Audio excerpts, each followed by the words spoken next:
Hello and welcome to Six Part. Today I'm gonna continue the story What If Deku Had a Solo Leveling Quirk Part 2. If you enjoyed this video, please give it a big thumbs up, and to watch more videos like this, subscribe to my channel and turn that bell notification on so you never miss an upload.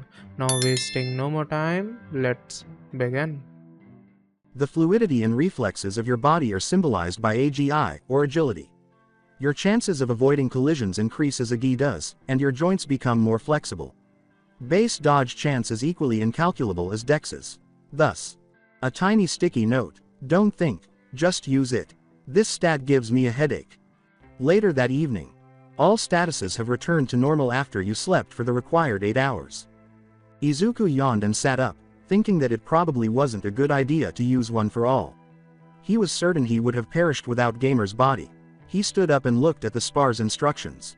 After finishing a sparring session, you have acquired the following: +2 STR, +4 Con, +2 Dex, +3 Agi, +1 Int, +4 Res, 8000 XP. So close, he would most likely have to spar for 2 more sessions before he could only spar for 1 more. He took a change of clean clothes out of his bag and sighed to himself. I need to locate the restroom. Even though his room had been illuminated by a nightlight, it was completely dark when he opened the landing door. Perhaps. He received a ping as he squinted his eyes into the dark. A new ability was developed. Activated Dark Senses LVL, 1 XP, 0.00%. While many creatures can see in the dark, a creature composed entirely of darkness is truly terrifying. You will learn to use all of your senses in shadows by honing them in the dark. The cost of this skill is 5 mana per second. Dark is skilled at this. Unlocked senses. View 30 featuring. He shut the window and surveyed the space. He was able to see, but everything was gray. It's not the ability I had in mind, but it will do. He thought as he ascended the stairs into the main lobby. The only restroom he was aware of was at the other building, and Pixie never gave him the location. He walked to the front door, sighing. The stars, unhindered by artificial lights, shone like lights on a Christmas tree, but the moon was nowhere in sight. The Milky Way was a haze of blues and purples, and they radiated brighter than he had anticipated.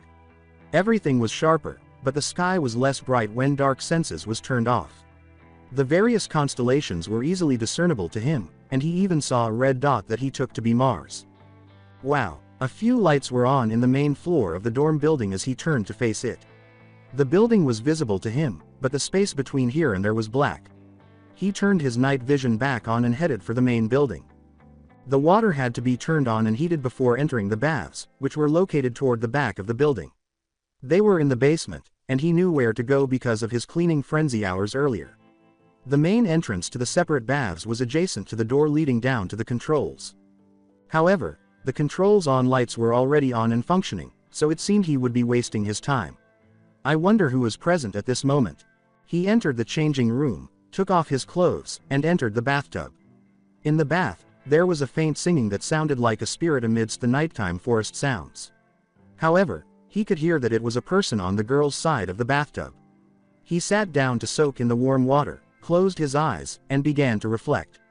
I haven't finished any quests yet. The one for Cat appears to be stuck until I can find out more about her, and not even the one from All Might. I doubt their dad knows much either, and Aki and Sei don't seem to know much more. All Might claims that Kat's father claimed that she was reticent and didn't tell him anything about her past. Finding his own clues was his only option, and from what he could tell, America was the only place to find them. He had no means of getting there, so he was unable to complete the quest. The only hint regarding All Might's quest was to claim one for all as his own. He also had a hazy notion of how to level up the quirk itself and create his own fighting style. After the battle with Tiger, the style increased by 1%, but the quirk remained unchanged. How can I get more quests, I wonder? When he returned, he would have to ask the girls. However, he had to train for a long time before that, which was about a month away. Eraserhead wanted better control over the majority of his power, while All Might wanted him to level 1 for all in order to unlock LVL 15. Consequently, Full Cowl was awarded. Although he had access to some spells and skills that, once they reached max level, unlocked incredible benefits, he personally wanted to level them up. In addition to increasing his reading speed by 15%, reading also helped him level up non-physical skills by 5%. Siren assisted him in optimizing both natural and urban tracking. Both enabled him to display a list of the people next to him or a menu with tracks. Hero history, however, had a far greater impact. He desperately wanted to take advantage of the perk that was unlocked when he reached maximum level. Hero analysis. By searching through your brain's archive, you can determine the advantages and disadvantages of traits shared by previous heroes. He could have done that before he got Gamer, not to boast. Most likely simply not to the extent that the perk would allow him to. There were two new choices when you scrolled down the window. Wisdom of 2. You have established communication with a mind-speaking entity. Obtain a second viewpoint on ideas and actions. Weird. Mandalay was the obvious source. The other had come from Ragdoll. Could be helpful, I'll have to ask if Cat had the perk. Tracking Specialist. You've encountered a creature with a focus on tracking. Get access to 3 superior tracking abilities. It had a lot of potential, but he wasn't sure if he would ever take it. At the moment, he could only use 2 advanced abilities, Magic Theory and Astral Direction. One supposedly assisted him in creating new spells and sub-spells, while the other gave him access to the compass on his HUD. Siren claims that although the former didn't seem to merit its grade, it was very beneficial once you were able to use more way-finding techniques. Until he had access to materials for new spells, the latter was of no use at the moment. Izuku heard water being disturbed as the singing ceased. Izuku. Mandalay was singing, I see. Hello. He yelled to the opposite side. You've been here for how long? Her voice was a little upset. Not super long. Oh, there was a lengthy silence. I'm leaving now. Don't forget to switch everything off. Okay, he said as the sound of the forest replaced the sound of the changing room door closing after a few seconds. He returned to the question he had been asking himself for the past few weeks as he looked at his statistics. Which quality ought I to choose? View the list below. Opening square bracket, closing square bracket. Steel bones undoubtedly benefited the most in the short term, but as he advanced in level, his bones ceased breaking more frequently. Thus, that point was a waste. It would be fantastic to have the ability to fight without weapons. The problem was that it either didn't exist or he hadn't unlocked it.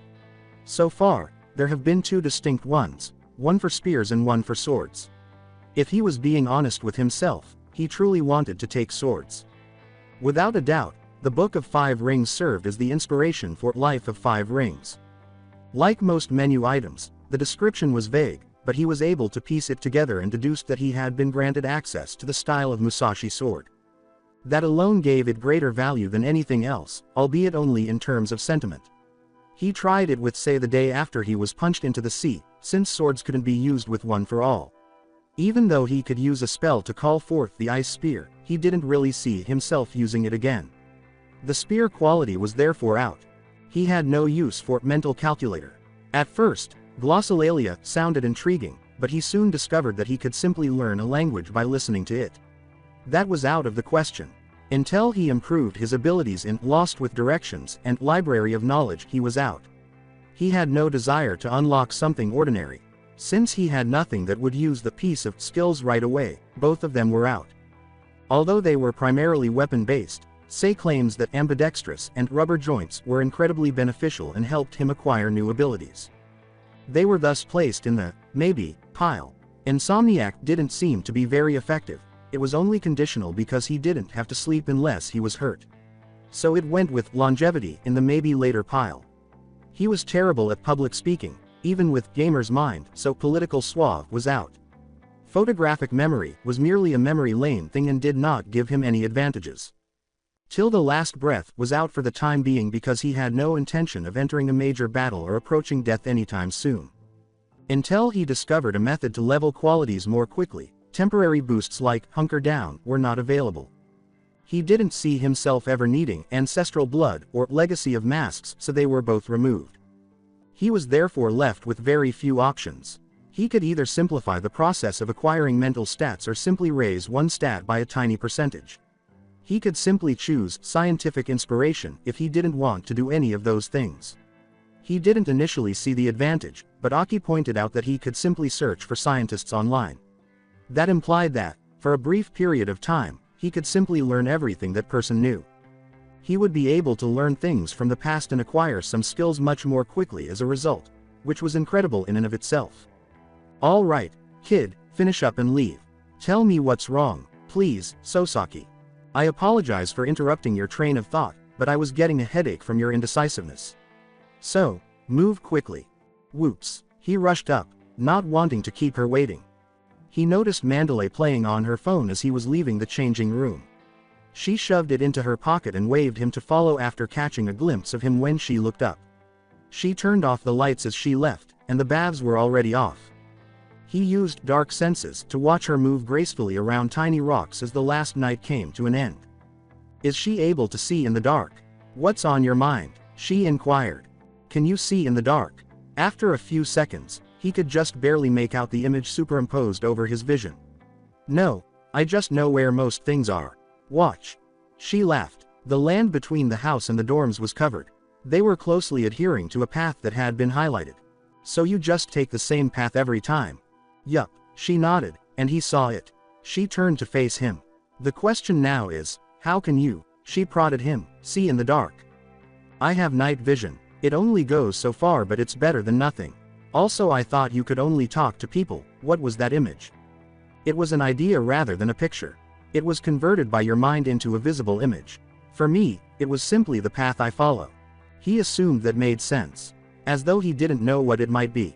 So, what was causing the earlier indecision? Izuku was a little alarmed until he realized that Eraserhead had lied to him. According to my body's calculations, very soon I can reach a point either physically or mentally that would surpass my current abilities. Or I can make learning new things easier for myself. Well, your elemental quirks are connected to your mental state, yes. She said, squinting her eyes at him. Izuku said with a nod, yeah. Then I would go for that. Was that it? Was it that easy? He flushed. I guess yeah. Good. Do you have a light quirk? What? No, why? She turned and walked back toward the house, saying, because it would be nice to see. Izuku trailed after her as she turned on a light in the house. So what do you plan on doing until morning? Probably go for a run. He blushed as she stretched and yawned. Loose t-shirt. With a sly smile, she said, good night, Izuku. Squeezing out, he said, night. He walked back outside, sat down on the front steps, and turned off the light. He made his choice after opening his qualities window and examining both possibilities. Mental gymnastics it is. He made this decision because his WIS was insufficiently high to justify a 5% raise. A new quality has been added. Level of mental gymnastics, max. You have a higher capacity for learning and adaptation than the typical person.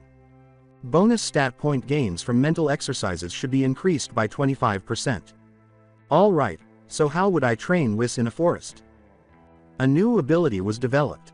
Blind Combat Level 1. Sometimes you can't use your eyes because of blindness, darkness, or just plain stupidity. 95% of people who are blind miss chances. Chance of avoiding blindness, 5%. He gained a new skill, so perhaps that wasn't the best idea. He'd run into a low-hanging branch and was now sprawled in the middle of a dark forest. He intended to try running through the forest without seeing, but this had no effect on his WIS or int. It only laid him out and caused him to panic for a brief moment. A lot of fun, indeed. Crunch. He sat up straight, turned on dark senses and surveyed his surroundings. Just trees, but what was that noise? Turning on stealth, he approached the source of the noise and was met with a box. A dungeon is about to be entered. The stone golem forest is the training area. There is no time limit, and monsters of all levels will show up here. Run if you want to get out. Would you like to go on? That doesn't sound good. He chose yes, against his better judgment and entered. He came upon the first golem as he rounded a tree. Golem of stone, 25th level, HP. Mana. 0 out of 0. 0 over 0 stamina, STR. Con. Dex. Agi. Int. Wis. Cha. Res. Good luck. This could be problematic. He had destroyed them with one for all during his battle with Pixie, and he wasn't in a secure setting to render parts of himself inoperable. Which spells would be effective? Together with Bone Blade, Reaper's Talon would deal solid damage. He was skeptical that the Shatter effect would have any effect. Ice would break instantly, and fire didn't work yesterday. He would have to give Magma Bomb a try, it might work. He called forth a Bone Blade and crept toward the rear of the golem, which was about 4 meters high. He got a ping as he got closer and closer, indicating that his sneak had advanced to level 15. He got another notification, just like he had with other skills that had maximum levels greater than 10. He swiped it away, drew his sword, and swung it out. Without any issues, the attack landed and detonated. He glanced at its HP and saw that it was only dropping about 400 horsepower.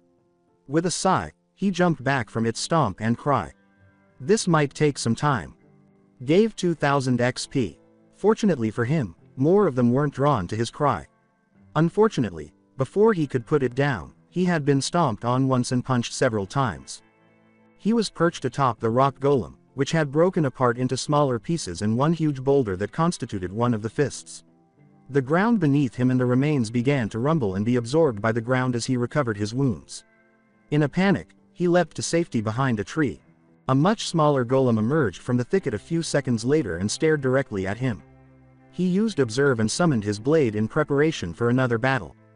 Iwakuzu's Pixie Golem. Note: the level and stats of the creature you have encountered are significantly higher than your own. To disclose more details about them, level up. This is bad. He pretended to be alarmed, but Gamer's mind prevented him from doing so. He raised his hands, summoned his blade, and retreated. He wasn't foolish enough to engage in combat with it. It kept staring at him, but after every rock and lone boulder had vanished into the earth, it turned. New rock began to form as it protruded its stub of a hand. It began to resemble a huge turtle with a club protruding from the back like a tail. Spikes began to serrate the edges, face, and tail after the main body had formed and was encircled by harder stone. Iwakuzu walked back into the forest after turning away. So that's what's creating them, Izuku said, observing the new golem groaning and shaking itself. He started back toward the house because he didn't want to fight another golem. He needed to find out what the golem was from Pixie.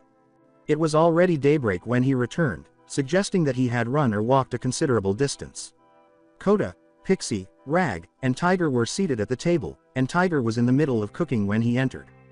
"Hey Zuku," Pixie said with a smile as she turned the door. Ragdoll asked him, "Why do you look like you lost a fight?" As she turned in her chair and arched an eyebrow. "I found a golem wandering in the forest and took it out. It got a few good hits in," he said, scratching the back of his neck. "What did it look like?" Pixie asked, beaming. "What, I guess like a person with a really big hand. Why?" With a sigh, she sat back and said, "Lame, Iwa needs new ideas.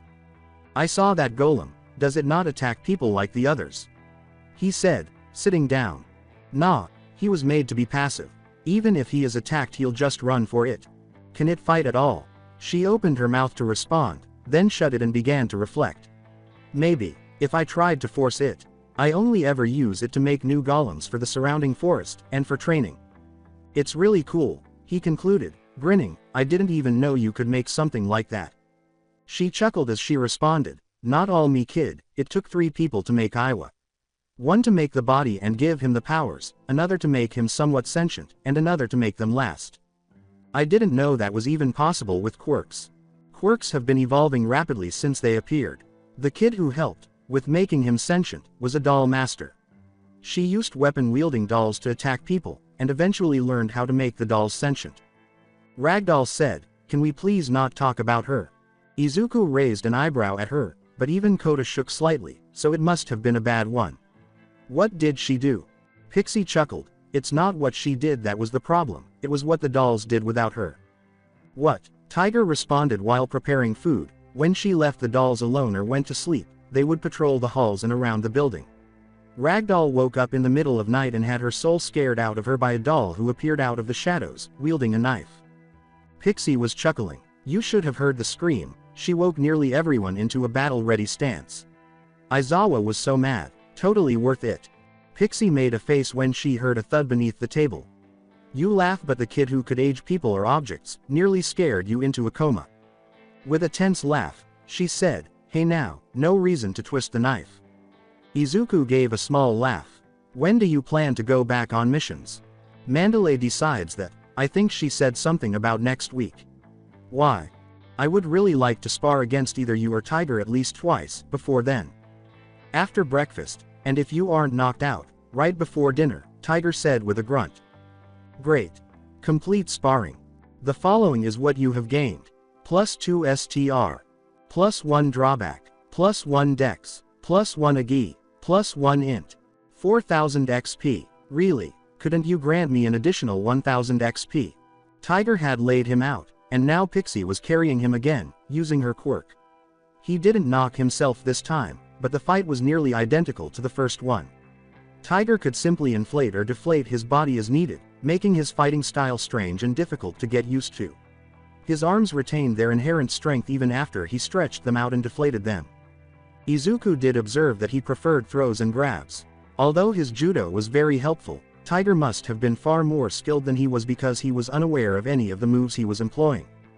Thanks. Pixie lifted him up and whispered to him, plus you're a useful distraction to keep him from training me.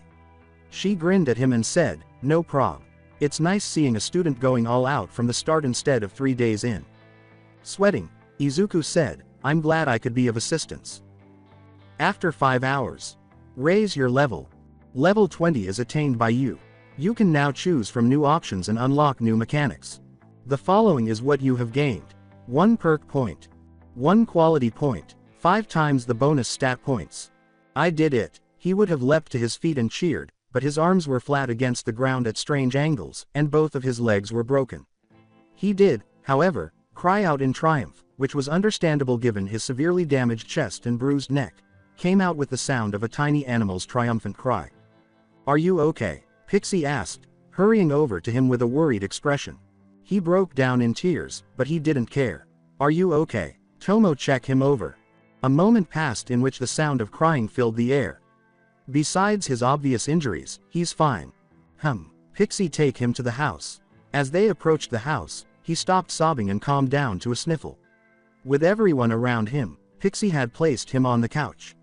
Are you finished? Mandalay asked. Yeah, I'm good. Don't do that to me, Pixie yelled. I thought I seriously hurt you.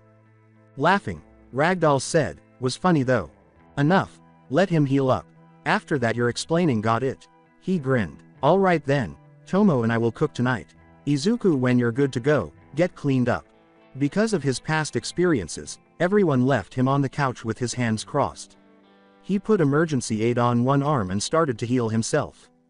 He was able to sit up and begin looking through his menus about 10 minutes later. He pinned that to the to-do list because he was unsure of which emotions Gamer's mind were blocked. Hands are shaking pretty badly, must have been excitement. After choosing quirks, scroll to the bottom. They were emphasized. Are you interested in unlocking this quirk? If you choose to, the following will take place. The level of the player will return to 1. All abilities, spells, and quirks are lost. Until your XP debt is paid off, you will not be eligible to receive bonus stat points, perk points, or quality points. Would you like to continue? Is it true or false? Note: before choosing, yes, the gamer advises lying down and having no plans for a day. That isn't concerning. Perhaps I should inform them that I won't be able to do anything the following day after dinner. After his legs healed, he got up and went to wash up, nodding to himself. An hour later, he sent Siren a message through Gamer's built-in messaging system. I'll be out of commission for a day after I reach 20. Do you know what will happen or why?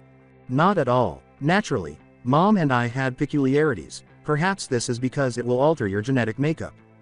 It didn't sound enjoyable. Perhaps. When it's finished, I'll send you a message. I wish you luck. Don't pass away or do anything foolish. Say hello to Aki. Will work. After completing that, he headed down for dinner. He didn't usually eat because it wasn't necessary, but he sat down to eat because he didn't know what was going to happen. Everyone turned to look at Izuku. Okay Izuku, do you want to explain what that was? Feeling the gaze on his face, he replied, I reached a certain point physically and mentally that will allow me to unlock a new part of me. I just got too emotional and overloaded, I guess. I'm sorry. It's alright Zuku, you just scared Pixie, nothing bad happened. Ragdoll snickered as she handed him a slightly rough pat on the back. Hey, it's not funny. She gave Pixie a cocky look and said, you get scared by lots of stuff though. Do not. Do not. Yup. Tiger apparently had enough of that. Enough. Finish eating, and if you still want to argue then battle outside. Put her birth date on a piece of paper and tape it to the calendar if you want to see her turn white. She starts freaking out. It's pretty funny. Izuku tried not to laugh aloud, but he couldn't help but smile when he noticed Mandalay grinning. "Hey, what did she say?" Pixie glared at him while pointing her chopsticks. "Nothing. She just called you two kids. Leveled up lying. Levels 1 to 2. The success rate of lies is 2%. Pixie complained to Mandalay, who continued to smile. "Prove me wrong. Shino, stop whining, eat." Izuku talked to Mandalay and assisted with the dishes after supper. "I'm going to be out of commission for the next day till about now. It's part of the process of unlocking a new part of me." Will you need anything? I don't know honestly. This is the first and, hopefully, only time I'll have to do this. We'll leave you be then. Come find one of us once it's done. You'll be expected to finish cleaning though. Yes ma'am. As she walked outside after finishing up and stretching, she waved to him and said, "See you tomorrow, Izuku." With haste, he headed for the bedroom, washing his hands. Reopening the Quirk menu, he sat on the bed and scrolled down. "Are you ready to continue? Is it true or false?" When you clicked yes, a new box with multiple notifications showed up. The player's mind and body have been momentarily turned off. Stats are momentarily down to 10. Work in progress on genetic rewrite. 000-100. What? Pain shot through his body as soon as he finished reading. It seemed as though acid and fire were running through his veins from his head to the tips of his toes. Though his throat and lungs resisted, he could feel himself wanting to scream in agony. His body exploded when he tried to lie down, and the sensation of his muscles rupturing pushed him onto his back in an uncomfortable and awkward position. "This is going to be awful." He fainted. She wasn't ready for the overwhelming amount of red. It vanished as quickly as it appeared, replaced by a blue flash. She gathered her thoughts, picked herself up shakily from the ground, and ran back toward the house. Izuku was the only person in the house at the moment. Although she was unaware of his strategy, she was aware that this redness wasn't caused by rage. Redness could also result from extreme pain, and he said he would be rendered inoperable. It was fairly simple to figure out that 2 + 2 = 4. The door flew open as it crashed through, revealing an unconscious Izuku sprawled awkwardly against his bed. When she checked his pulse, it was quick but steady, which was good. He was sweating a lot and his skin was red, as if he had a rash all over his body. After properly setting him down, she hurried to the kitchen to get a bucket of cold water and a towel.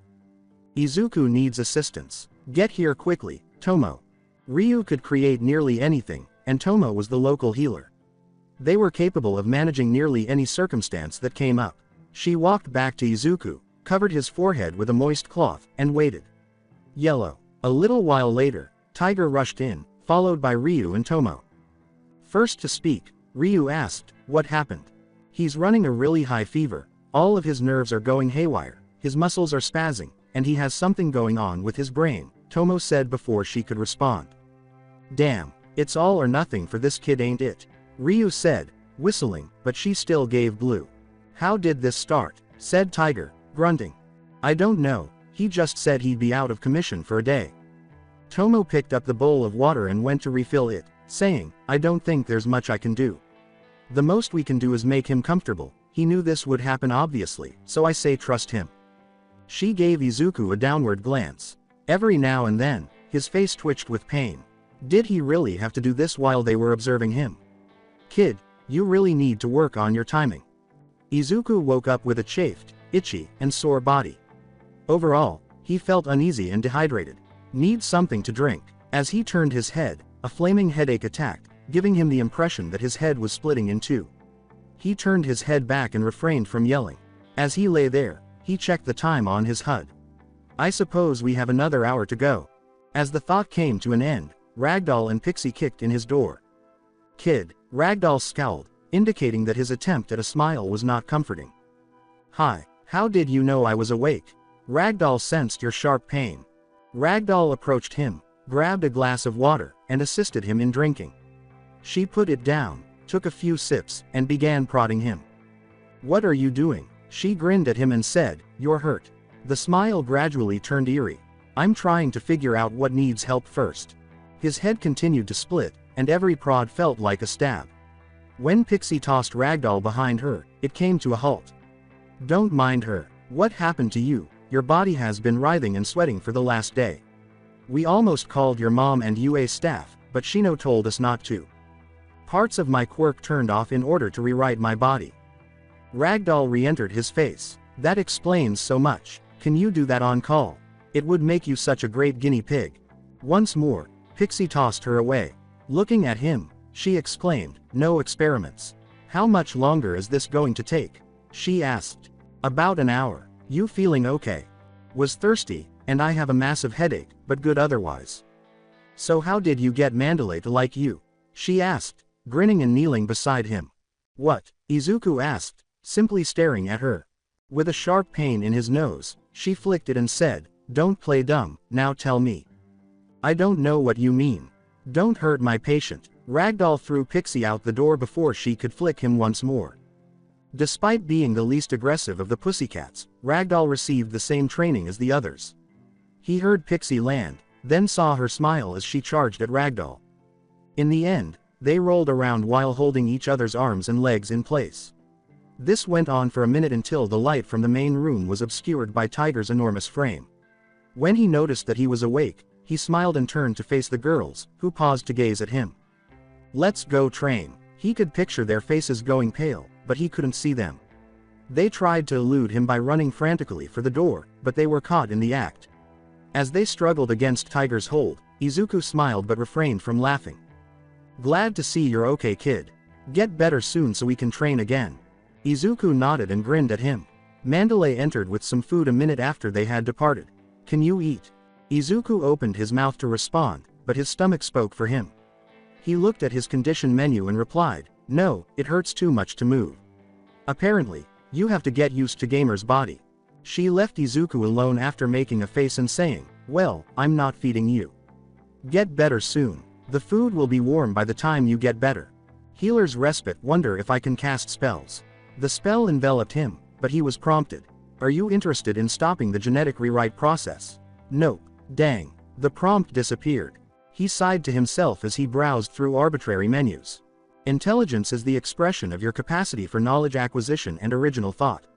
This statistic aids in the efficacy of specific abilities and the effects of spells. Increasing this statistic makes life easier overall and facilitates the performance of skills. In the page's margin, the majority of spells need int, which is always worthwhile to raise. Mana is also frequently used in emitter quirks. The complete genetic rewrite activated the gamer's body, activated gamer's mind. At the moment, you have XP debt. You owe 503,000 XP at the moment. New levels cannot be attained and no experience points can be earned until this is paid. Although your stats have returned to their prior levels, please be aware that until the debt is settled, you will not be eligible to receive bonus stat points from training. A new quirk has been added permanently. Level 1 Born U-tier quirk for heliokinesis. You are a force of cosmic power, a lighthouse, and a star in the darkness. Are you a modern-day freak of nature or a descendant of Amaterasu? The manifestation of powers. Gyrokinesis. Pyrokinesis. Your innate talent is not like any other talent you possess or will acquire. You have opened a new upgrade menu since you can now access it. To find out more, say heliokinesis upgrades. Oh my, are you alright? We're en route. He was alright, but the final percentage hit him hard. Upon the reactivation of the gamer's mind and body, the pain immediately subsided. But holy, together, Mom's and Dad's eccentricities created something absurd. He was eager to see what he could do, but he had no idea what he was capable of. A knock on the door was heard. Come in. The door opened, allowing Ragdoll and Mandalay to enter. Ragdoll says you had a sharp pain and everything went away all at once. I guess your powers are back. He grinned and nodded, saying, yup. What did you get? Ragdoll asked with a smile and a head tilt. Something called heliokinesis, pretty much gravity and fire in one. Cool. Are there any restrictions on it? Head shaking. No, just need to use them a lot like my super strength and quirk borrowing. Get ready, kid. In order to use it effectively, you must get it to a usable point, she said with a sly smile. Ragdoll exclaimed, it's time to work out.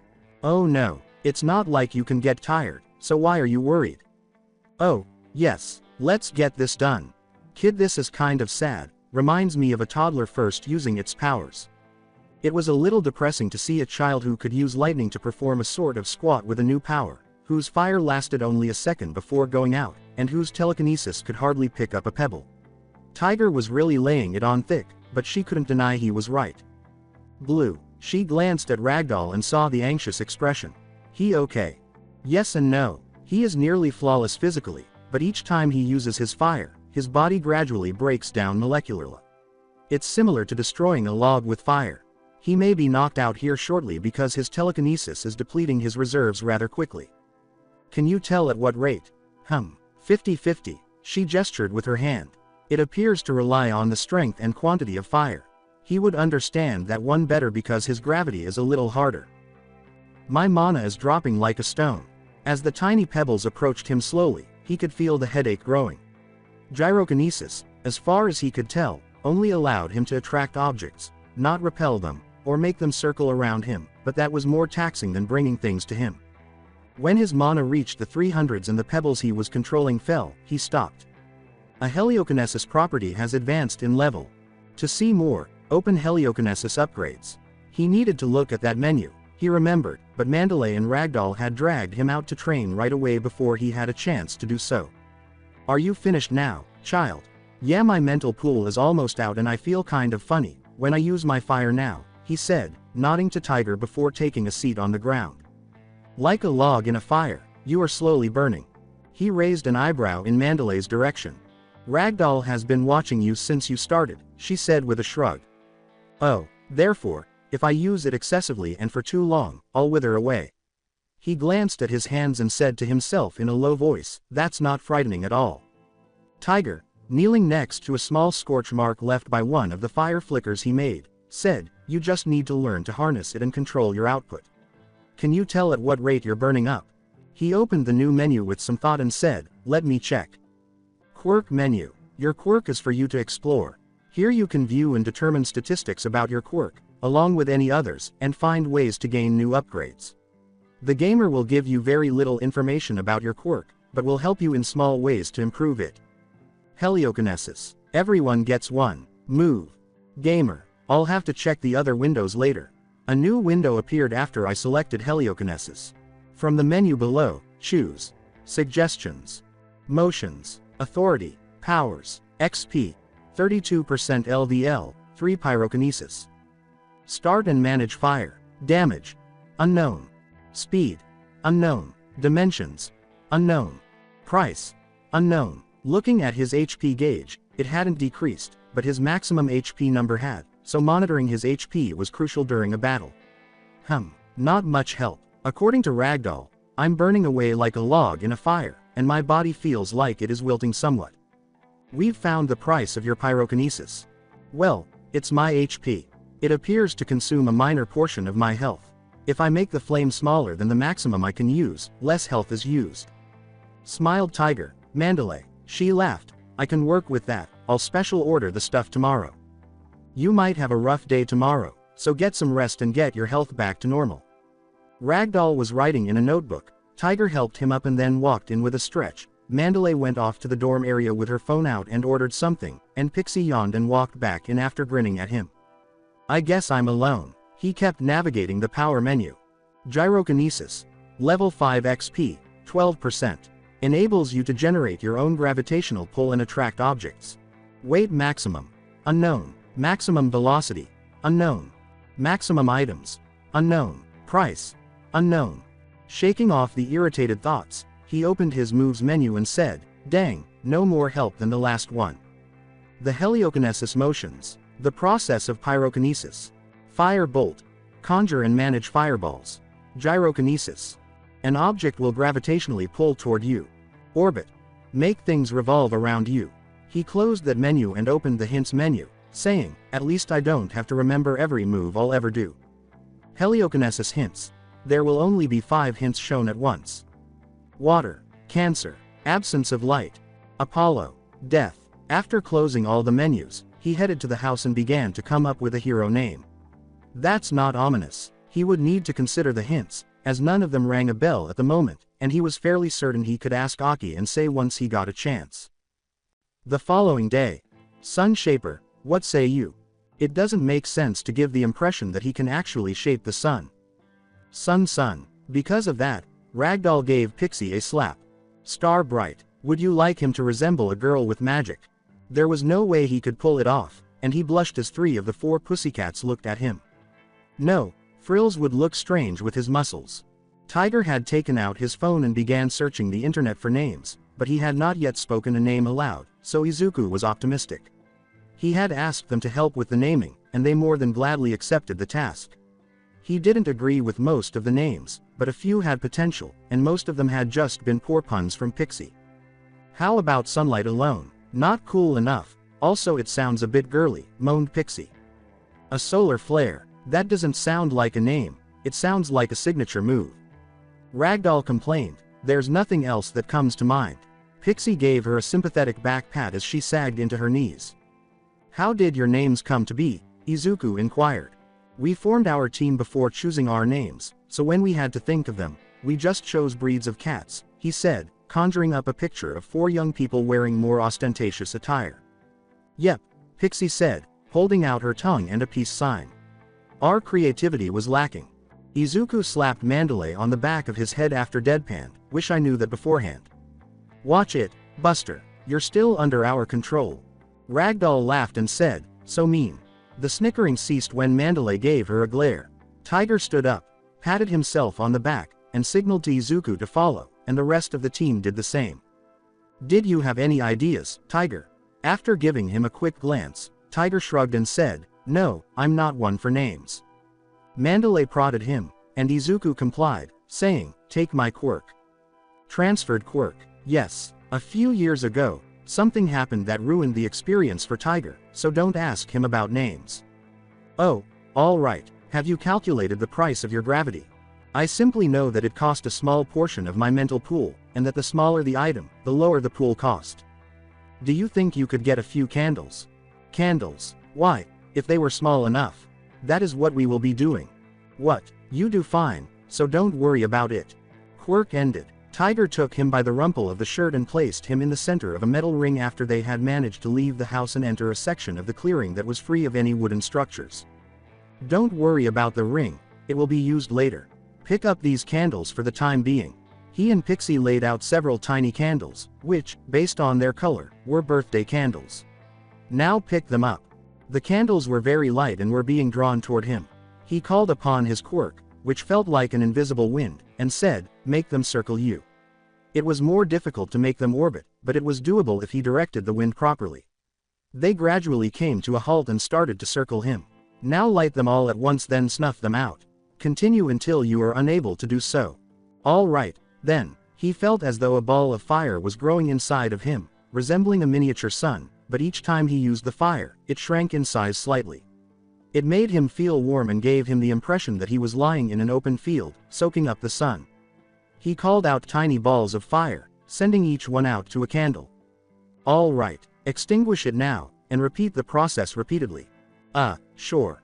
After he was nearly out of mana after about 30 minutes of the exercise, Tiger shouted from behind him, keep going till you hit 0 and go beyond that. He was about to stop when the exercise reached the 100s. You guys, I can't go past a certain point in my mental pool, he said, though he couldn't blame them for it because he knew he couldn't do that. If he ran out of mana, he would end up like Aki toward the end of the night fight, and going past 0 health would kill him. Additionally, my health is deteriorating rapidly. Avoid backtalk. Tiger made him jump. Just follow our instructions. Yes, sir. Aki seemed to have her head split in 2. So it can't be much worse than the genetic rewrite at the beginning, right? Izuku said, keeping the candles lit and floating as he watched his mana reach the 30s. This is going to hurt, he thought, closing his eyes and preparing for the pain. Ping. What the? A new box emerged as one eye peered open. There is now a new quality. Will of the hero. Level. Max. Never give up on the people who are unable to defend themselves. You are a true hero for everything. You have been warned that trading your highest gauge for your regular quirk costs can be extremely risky. Whoa, his stamina was at a respectable level but was gradually declining. Maybe I should stop. His mana was locked at 1, and his HP was now approaching the 100s. Much quieter than usual, Tiger said, go ahead and stop, kid. Your synapses are firing at hyperspeed or not at all, and your body is nearly at the point where you're ready to collapse with a flick. That was it. He allowed the candles to go out and the fires to go out. What do you mean, crumble? He looked over at the girls. You'll be fine after you rest. It was Ragdoll. Don't worry, Izuku. I am aware of that. But if I hadn't been listening, I might have died. Kid, do you really think we wouldn't have stopped you? Pixie said, leaping in front of him. Ragdoll jumped in just as she was about to flick his nose, saying, "No flicking." Both of them were flung from him in a tangle of limbs. Well, you are liked by Ragdoll. With a smile and a cheek scratch, he said, I guess. Wait, he turned to face Mandalay, who was staring at him strangely, and tried it after realizing that he had never used observe on any of them. Name: Sosaki Shino. Mandalay is the hero. 30 years old. Level: Note: You have. No surprise there. He repeated it while glancing at Tiger and Pixie, but the outcome was the same. Name: Tsuchikawa Ryuko. Name of hero: Pixie Bob. 30 years old. Level: Name: Chitora Yuara. Tiger is the hero. 30 years old. Level. Ragdoll provided him with some real information. Name: Shirotoko Tomoko. Ragdoll is the hero. 30 years old. Level: 28. Oddities: Look. HP, Mana, Energy, STR, 197. Drawback: 143. Dex: 213. Agi: 256. Int: 276. Wis: 264. Cha: 92. Res: 132. Searching, looking, locating the forgotten and lost. Siren had informed him that the average pro was in the 400s, if he recalled correctly, but she's much lower than that though. Huh, Ragdoll is weaker than me physically, but possesses more mental stats than I do. What's the reason behind your purple oozing gaze on Ragdoll? He turned to her. I just noticed that Ragdoll is not much stronger than me, is she? That scared him out of his mind. Ragdoll is trained as a search and rescue pro, not a combat specialist. She can put up a fight against small fries but wouldn't last very long against villains All Might would normally face. That's why we formed a team in the first place. Each of us has the ability to work in tandem with any one of each other, he said, taking her offered hand and getting to his feet. Since training is now worth only XP, he would need to maximize his XP profits. I'm going to sleep and regain my strength. I need to get more XP. Paying back the deficit was now his top priority. Go ahead, you'll be training your quirk on your own tomorrow, but we'll need to prepare for hero work again before we have time to spar. That sounds good. He bid the other members of the team good night before retiring to his bed. After 2 weeks. Akido. So tell me about your quirk, please. I know you want to surprise Sei, but I'd like to keep it a secret. Izuku. Can you help me level up my quirks and spells? Akido. You just need to inquire. Izuku. From what I understand, it's called heliokinesis. It involves both fire and gravity. Akido. That's absurd, correct? What was your dad's peculiarity? Doesn't your mother have extremely weak telekinesis? Izuku. He had the ability to breathe fire. My mom never trained his quirk, so I believe it is very weak. I'm not sure about my dad's. Akido. Well, are you familiar with her tier? Izuku. Akido. What is Helio's tier? Izuku. You. Akido. You. Mom says that the only tiers are D, C, B, A, and S. S is uncommon because it requires a specific genetic combination. Transference was created when a book copy quirk and a mimicry quirk were combined. Izuku. What does Helio's status as AU mean, then? Akido. Not sure. Izuku. Is your sister aware? Akido. Perhaps. Can I tell her? She would probably guess if I asked. Izuku. Alright. Akido. KK. Izuku. Any training advice? Akido. Spells are simple. How much does your quirk cost? Izuku. Mana and HP. Akido. Do you know how to meditate? Mana is easy, but HP is a little more difficult. Currently, Izuku was sitting in the center of a floating metal ring with a few candles. The flames were burning, but he was flaring them rather than extinguishing them. Each inhalation increased the flames and each exhalation decreased them. Meditate was helping Izuku's mana to decrease much more slowly. Akido had instructed him to use the skill in addition to using gravity or casting spells. Ping. He opened his eyes and saw the pop-up. Skill maxed. Meditation now offers an extra benefit after reaching its maximum level. Level of meditation. 10 max.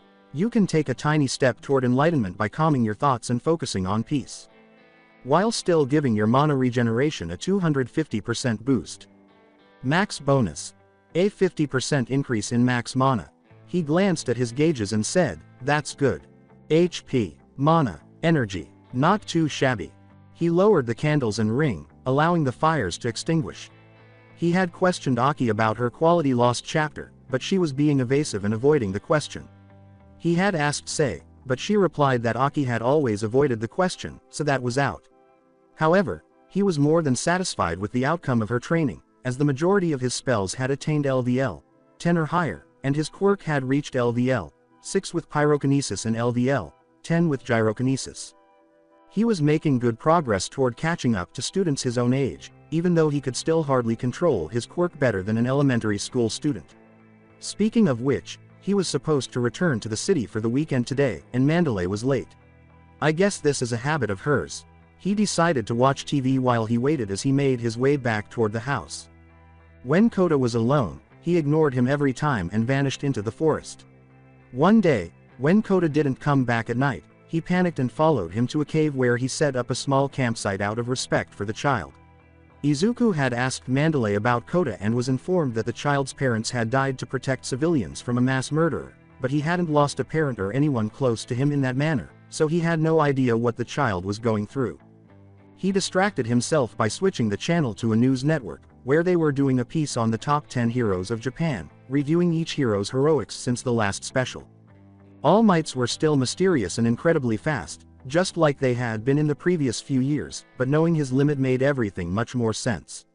The majority of theories about his quick fights revolve around the fact that he was off doing other hero work that didn't make it to the media, and he laughed to himself when he realized how much chaos he could cause if he were to reveal the truth. Dark thought, red with black streaks. When Mandalay entered through the front door, still dressed as a hero, he grinned and said, "Just a joke." "Didn't think you were a dark humor type. Would you mind telling me the joke?" She grinned at him. "I can't, and I'm not. I apologize. You ready?" She shrugged. He nodded, turned off the television, and grabbed his bag, saying, "Ready." "Do you know where Kota is? We must bring him along." He was thinking. Last I saw him he disappeared into the woods, probably to his small campsite. I'll call out to him. He should be making his way here now. "How has your training gone?" she said after a brief pause. "Pretty good. I easily pick the ring up, but if I'm not meditating, it gets a lot harder." She gave him a crazy gleam in her eye and said, "By Monday, we should have a few more things for you to do. Mind showing me how your other quirks are coming along?"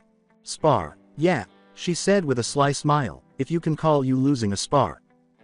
The older idiot wasn't all that bad. He didn't dote on him like his aunts or anyone else who heard about his parents, and he made a pretty decent Katsuden without trying to be overly nice. Kota walked through the woods back toward their house, where he was met by his crazy aunt and the idiot. "Another spar, aren't we late?" he asked, hearing the sound of fire and lightning as he broke the brush near the house. According to what he could follow, his aunt was fighting with a smile and treating the fool like the fool he was. "Don't worry, I'm almost done with him." She ducked under an ice spear thrown at her, pulled his legs out from under him, pinned his arms and legs, and declared, "I win." "How are you avoiding my attacks so easily?" sighed the idiot. "Simple, you're predictable," she said, blowing a raspberry at him before getting to her feet. He got to his feet and said, "How does one become unpredictable?" He made a face and glanced at his hands, so she must have said something through quirks. "May we leave now?" "Yeah," his aunt said, turning to face him. "You are aware that he won't notice." "Who says?" "Anyone who has witnessed the way he looks at you should say this. You are like a little sister to him. I'll have to change his image of me then." Snorting, Sei said, "Good luck." Izuku is dense as a rock, despite having access to every detail about her. A pillow was thrown at her head. "Avoid being cruel. He doesn't seem to have a guide on how to use the quirk. But he's too dense to realize he could ask us anything." She was about to respond when she realized she was correct, but instead she sighed and looked back at the mirror, where she was prompted to apply the final bit of eyeliner. Skill leveled up, LVL, 49 to 50 for disguise makeup. Boost all Cha-based skills by 50%. You have been rewarded with the following for achieving a skill milestone. LVL, 1 affinity, 20% mask of many. Enables you to quickly switch between different types of makeup. Maximum number of masks. 2. 1 hour cooldown. She gave a little cheer. At last. Only took a month of non-stop grinding, she said, nodding. That month wasn't very good, Sei chuckled. You could have been practicing your fighting techniques, but you chose to attract attention instead. Are you not interested in enrolling in a combat school? She replied with a sigh, yes. You cannot respond to a question with another question. Yes or no? Mom didn't attend one, so why is it important that I do? Dad, apart from his threat, because you'd finish what Mom wanted in the first place. Sei asked himself for a moment. She had to be a vigilante even though she didn't want to be. Why is it up to me? She asked, crossing her arms. You are also her daughter. Because this dimension can't contain me, and I refuse to be tied down, her sister grinned. Only takes the right guy. Weeping, she said, don't use Mom's words. She's right though, you haven't really tried to make friends, or meet people since Mom taught you how to travel, she said, sticking her tongue out at her sister. Hey, complained her older sister. I've encountered people. Do any of them know you're a dimension-hopping vagrant? He asked, raising an eyebrow. No, are you even familiar with the meaning of that word? Which ones would you consider friends? Individuals you can trust. Sis, I've made friends. Yes, I am aware of a few that I could. Your mother didn't introduce you, did she? Sei paused in the middle. Sei was about to say, thought so. Mom told us about Izuku, so he doesn't count. The triplets, who were the children of Mom's friends, don't either. All right, she said, sagging into her chair. Oh great sage of makeup, what would you recommend? For once, go to school and stop dimension hopping for a month. In between classes, you always take months off. In fact, her older sister began to sulk at her, saying, but everyone at school is boring. Ask your father to change schools.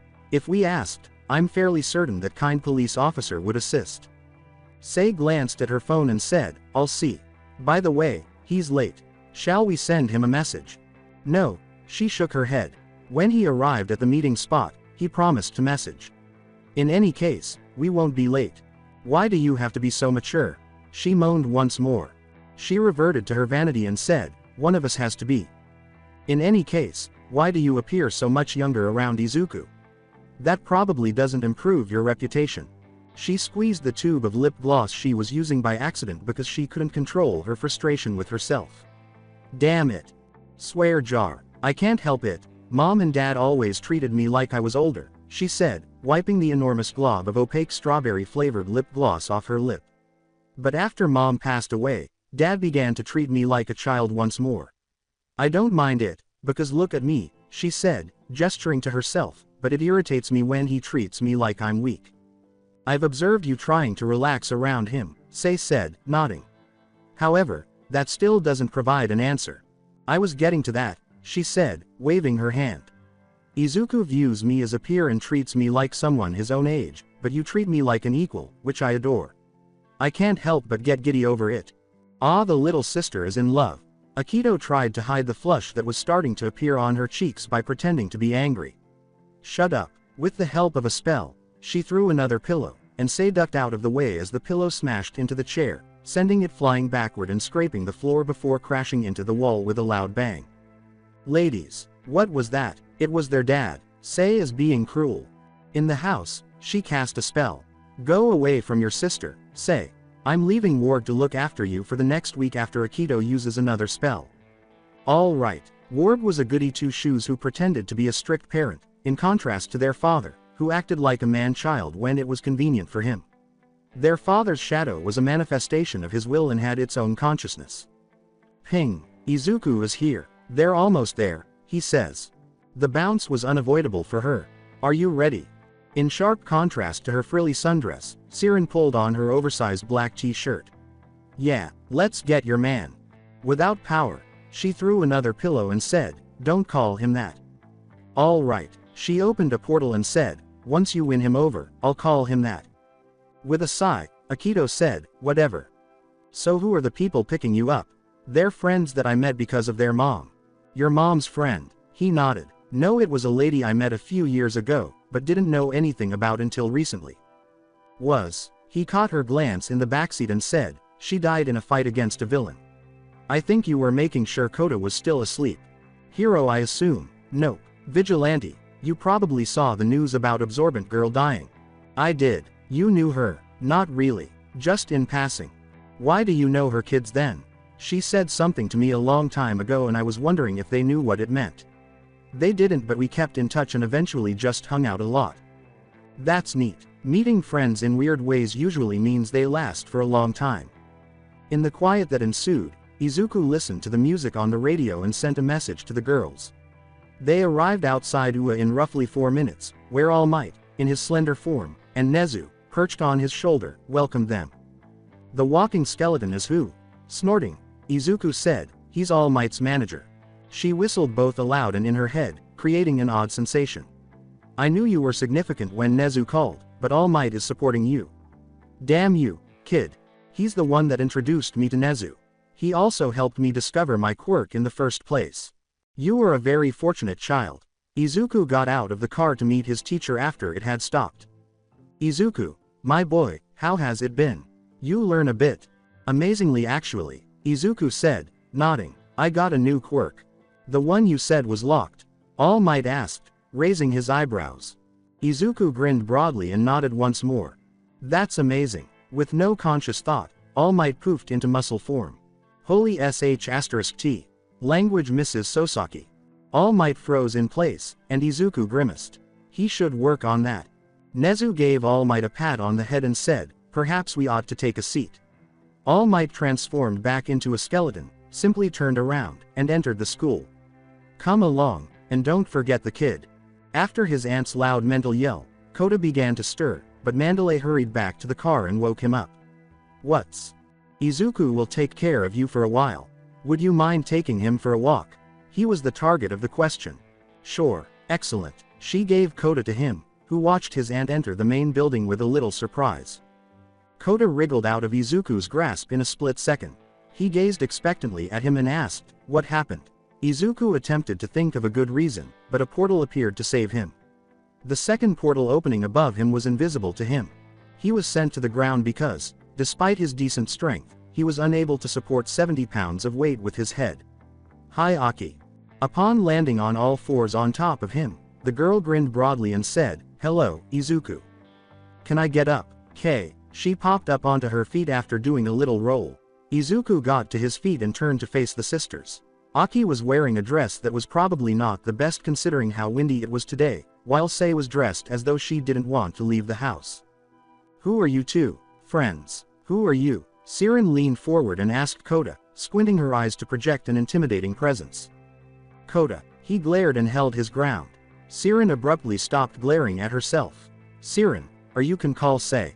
Following her sister, Akido leapt up and said, Akido. Hydrokinesis, huh? That's not super common. Kota's gaze expanded. How do you know that?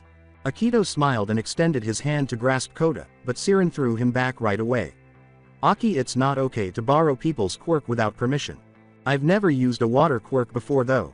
She whimpered into the air. Borrow. Kota's face was plastered with confusion. Izuku said, she can borrow people's quirks like I can, but at a much higher level. As soon as Akido stood up, Kota stepped back and glared at him, saying, stay away from me you creep. Who are you two? Eraserhead asked the girls. Problem child, why are you still here? What's Mandalay's nephew doing here? My name is Akido. I'm a friend of Izuku's. Akido bowed. With a slightly looser bow, Sei added, Siren. I helped train Izuku. After a moment of staring at them, Eraser turned to face Izuku. Did you at least learn something? Yes sir. Good. He turned and left, heading for the main building. Izuku arched an eyebrow at Siren and said, he seems nice. What? You call that nice? He didn't yell at you or treat you like a bug, did he? Isn't that pleasant? I guess. Can we see your quirk? Asks Akido, bouncing up to him, her eyes glowing with an unusual light. What's up with your eyes? Then she said, oh, Sei and I went on vacation. We found a really cool crystal that gave off this weird light. I absorbed some of the energy and it's making my eyes glow. She briefly appeared offended. Where did you go? Did the crystal give you anything else? Asked Izuku, grinning excitedly. No clue. There were weird people speaking in a super weird language, and they all went to this massive tower. Okay kids, calm down. Quirk first, and then when we have time we'll tell you about our vacation. Izuku, where's the gym? Izuku slowed down a little, but his excitement still occasionally got out of control. I don't think we can use it. Principal Nezu said it was only open on Sunday. We can at least check. I guess. Sis, you see it right. What do you think it means? Asked Akido, nodding her head. I honestly don't know. We need to talk to him about it though. She raised an eyebrow at Aki and asked, should we? I mean, he already has so much on his plate. Do we really want to add even more onto it? She considered it for a moment. Although it wouldn't be appropriate to keep it from him, should we give him even more? She took another look at his statistics. Name: Midoriya Izuku, 14 years old, level 21. Click to enlarge. His stats had increased somewhat, but not significantly from the previous time. The warning at the bottom was the problem. From the ranks of Ra, Apollo, and Amaterasu, a brand new cosmic force has emerged. Anyone who crosses their path into divinity should be wary. The warning from Mom wasn't as dire either. It is difficult to control a being with such potential for destruction. Be afraid of their hatred and anger. Although they were still unsure of Mom's killer, anyone who could defeat her was a dangerous opponent. Hide it for now until everything settles down. We'll tell him once he finishes his first year of school, Aki said, nodding her head. The numerical expression for your capacity to predict how events will turn out is called wisdom, or wis. This stat supplies a large amount of your mana bar and also helps with spell duration. Increasing your wisdom will help you feel more confident in your decision, but it won't make it easier or faster. The formula that determines your mana pool is int x5 plus wis x10. The following is written on the page in a bewildering mix of Japanese and English. Wis will be your most useful stat if you choose to use spells, aside from int. In the beginning, the simplest way to level my wis was to play chess. They had found their way to the gym on the nearby campus, but it was packed with students. He and Kota received a call after almost reaching a nearby gym. It was searching for them from Mandalay. When they returned, Mandalay, Nezu, and a slender All Might were waiting for them. I don't think I've met either of you. My name is Nezu, Nezu said with a smile upon seeing them. Say as well as Akido bowed. Nice to meet you, sir. My name is Akido and this is my sister Siren. We helped train Izuku before he came to you. He cracked a joke. Always nice to meet a fellow educator. Are either of you interested in teaching in the future? Nope. Looking at Kota, who arched an eyebrow at her, Akido grinned and said, Say doesn't want to be tied down, and I want to be a hero. Teaching would be fun though. I'll think about it. I still have a while before I get into hero school. What is her age? Izuku glanced at Mandalay and covertly raised 6 fingers. She appears to be older than 6. Is that her peculiarity? Izuku pushed it toward Sei while shaking his head. Does the older sister's peculiarity interfere with her ability to learn? Izuku shook his head once more. Nezu smiled as she concluded, Well, I hope you come to our school. I look forward to having you in class. She turned to Izuku and said, I want to make it into UA. We'll see. Are you ready to go, Izuku? Ah. Izuku gives Mandalay a raised eyebrow, but she merely smiles. He walked back to the car with Kota and Mandalay, saying, yeah. Let me just get my stuff. He was struck on the back of his head as he reached into the car. Kota laughed at his suffering and said, Ow. What was that for? From the fleeting touch, he grabbed her quirk. For deceiving me. It's not as though I could be honest with you about him. Couldn't have thought of a better lie at least, she sighed. All Might said to say that. He's going to need so much work, she said, press her face into her hands. Work. I was hired by Nezu to teach All Might how to lie and control his emotions. Why, are you not very skilled at it? I'll let you know that I'm a great liar and that I perfectly control my emotions around other people, he was told after taking another slap.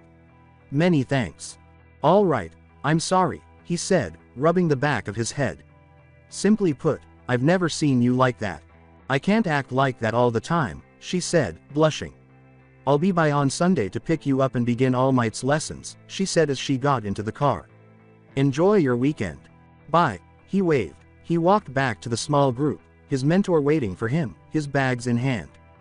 Nezu was saying to him, now that the excitement has calmed down, do you mind showing us what your new quirk is? I'll be more than happy to, Izuku said with a smile. He gave All Might a curious look and asked, "Kid, you going to answer or just continue staring?" "Hold on." Izuku laughed and rubbed the back of his neck, saying, "Yeah, sorry about that. Though where are we going to test it? Aren't all the gyms filled with students right now?" Nezu turned to Siren and asked, "Young Ms., do you mind opening a portal at that wall back there?" He pointed off into the distance and grinned, saying, "The gyms are yes, but several of the arenas are open. It's exactly 4,245 meters in that direction with a raised elevation of 2 feet. You got it, old man." Siren grinned, and a portal opened with a snap of her fingers. "I can't open a portal to the same dimension, so we'll have to take a very small hop through another dimension. Let's go, Izuku." Akido took hold of his arm and dragged him through the portal. It took them through a calm forest that abruptly disappeared as they passed through a second portal. Soon after, the others passed through. Nezu said to Sei, who had a faint flush to her cheeks, "That is a very useful quirk, young girl." "Thank you, sir. You ready to show me what you can do?" asked All Might as he approached him. His excitement was uncontrollable. Grateful. "Yes, sir." "Calm down, kid. Now I can't exactly fight you, so do either of you want to spar against him?" All Might and Akido chuckled as they addressed the girls. After grinning, Akido said, "I'd love to give it a go." Izuku swerved behind a fake floral shop. She wasn't much stronger than when he last saw her, but her versatility was impressive. This girl would be scary as all hell if she were a villain. "Come on out, Izuku." She threw fire with her hand as a wind and electricity storm encircled her. "I don't know how I'm supposed to handle this," he said, rapidly weighing his options. Without something to support it, his gravity was nearly useless and the fire would extinguish instantly. His only option was to engage her in melee with one for all because the majority of his spells would be batted aside. Fortunately, he didn't take it easy on his training. He squatted and dove behind another building, activating stealth. Siren held her chin and said, "Not bad." As the principal asked, "Is he using bone?" "Seems like it. I honestly didn't think you could use a spell like that, but it will buy him a bit of time." All Might exclaimed, "Your sister is a sight to behold." "She better be. She was trained by Mom after all," Siren said, crossing her arms. "If you don't mind me asking, do you happen to know what your mother's stats were?" She glanced at the small fox-like creature sitting there, gazing at his scream. STR, Cha, and Res were in the 700s. Dex, Agi, and Khan were in the 800s to 850s. Int, and Whis were in late 800s, almost 900. That's according to her. I couldn't see her stats myself. From what Izuku's told us, most people are in the double digits. As they watched Akido unleash several spears of ice, she nodded. "That's correct. Most heroes have higher stats than I do. Heroes who've been at it for more than a year normally have stats high enough that I can't see them." Nezu murmured, "Did your mom happen to tell you anyone's stats that were higher than hers?" She gestured to All Might and said, "The only one I know for sure is his." All Might's eyebrows went up. "He has a Cha stat of over 1,000. She crossed her arms again. "It's slightly freakish honestly considering he can rearrange weather patterns with a punch. He shouldn't just have a single stat that high." "Sorry." All Might laughed to himself and scratched his head. "Mom said don't think too hard. Headaches aren't covered by gamer's body," she shrugged, huffing. Nezu chuckled, "I would have loved to meet this woman. She sounded like fun." Speaking up, All Might said, "Izuku is making his move.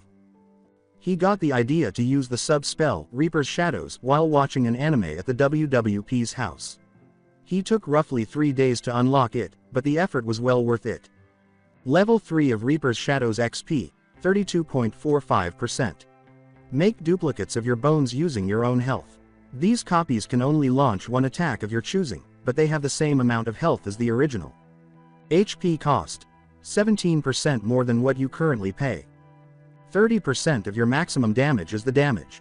Duration, 30 minutes, 30% of wisdom. They made great distractions, if not a little creepy, but it cost him a good deal of health. Their smiles were one thing he was unable to alter. If they had ears, they were beaming from ear to ear. The bleached white bone gleamed in the daylight, and their mouths opened slightly into utter darkness.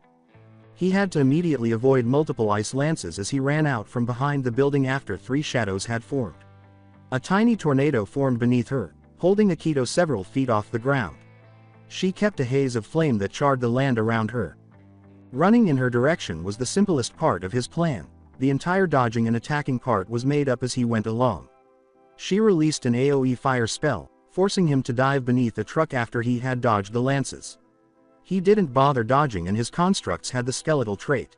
When the spell was over, he rolled back out and saw one of his shadows impaled by a spear of ice. Instead of piercing, the ice ripped through the bone that made it up, sending splinters flying everywhere. He was unable to determine whether it went down.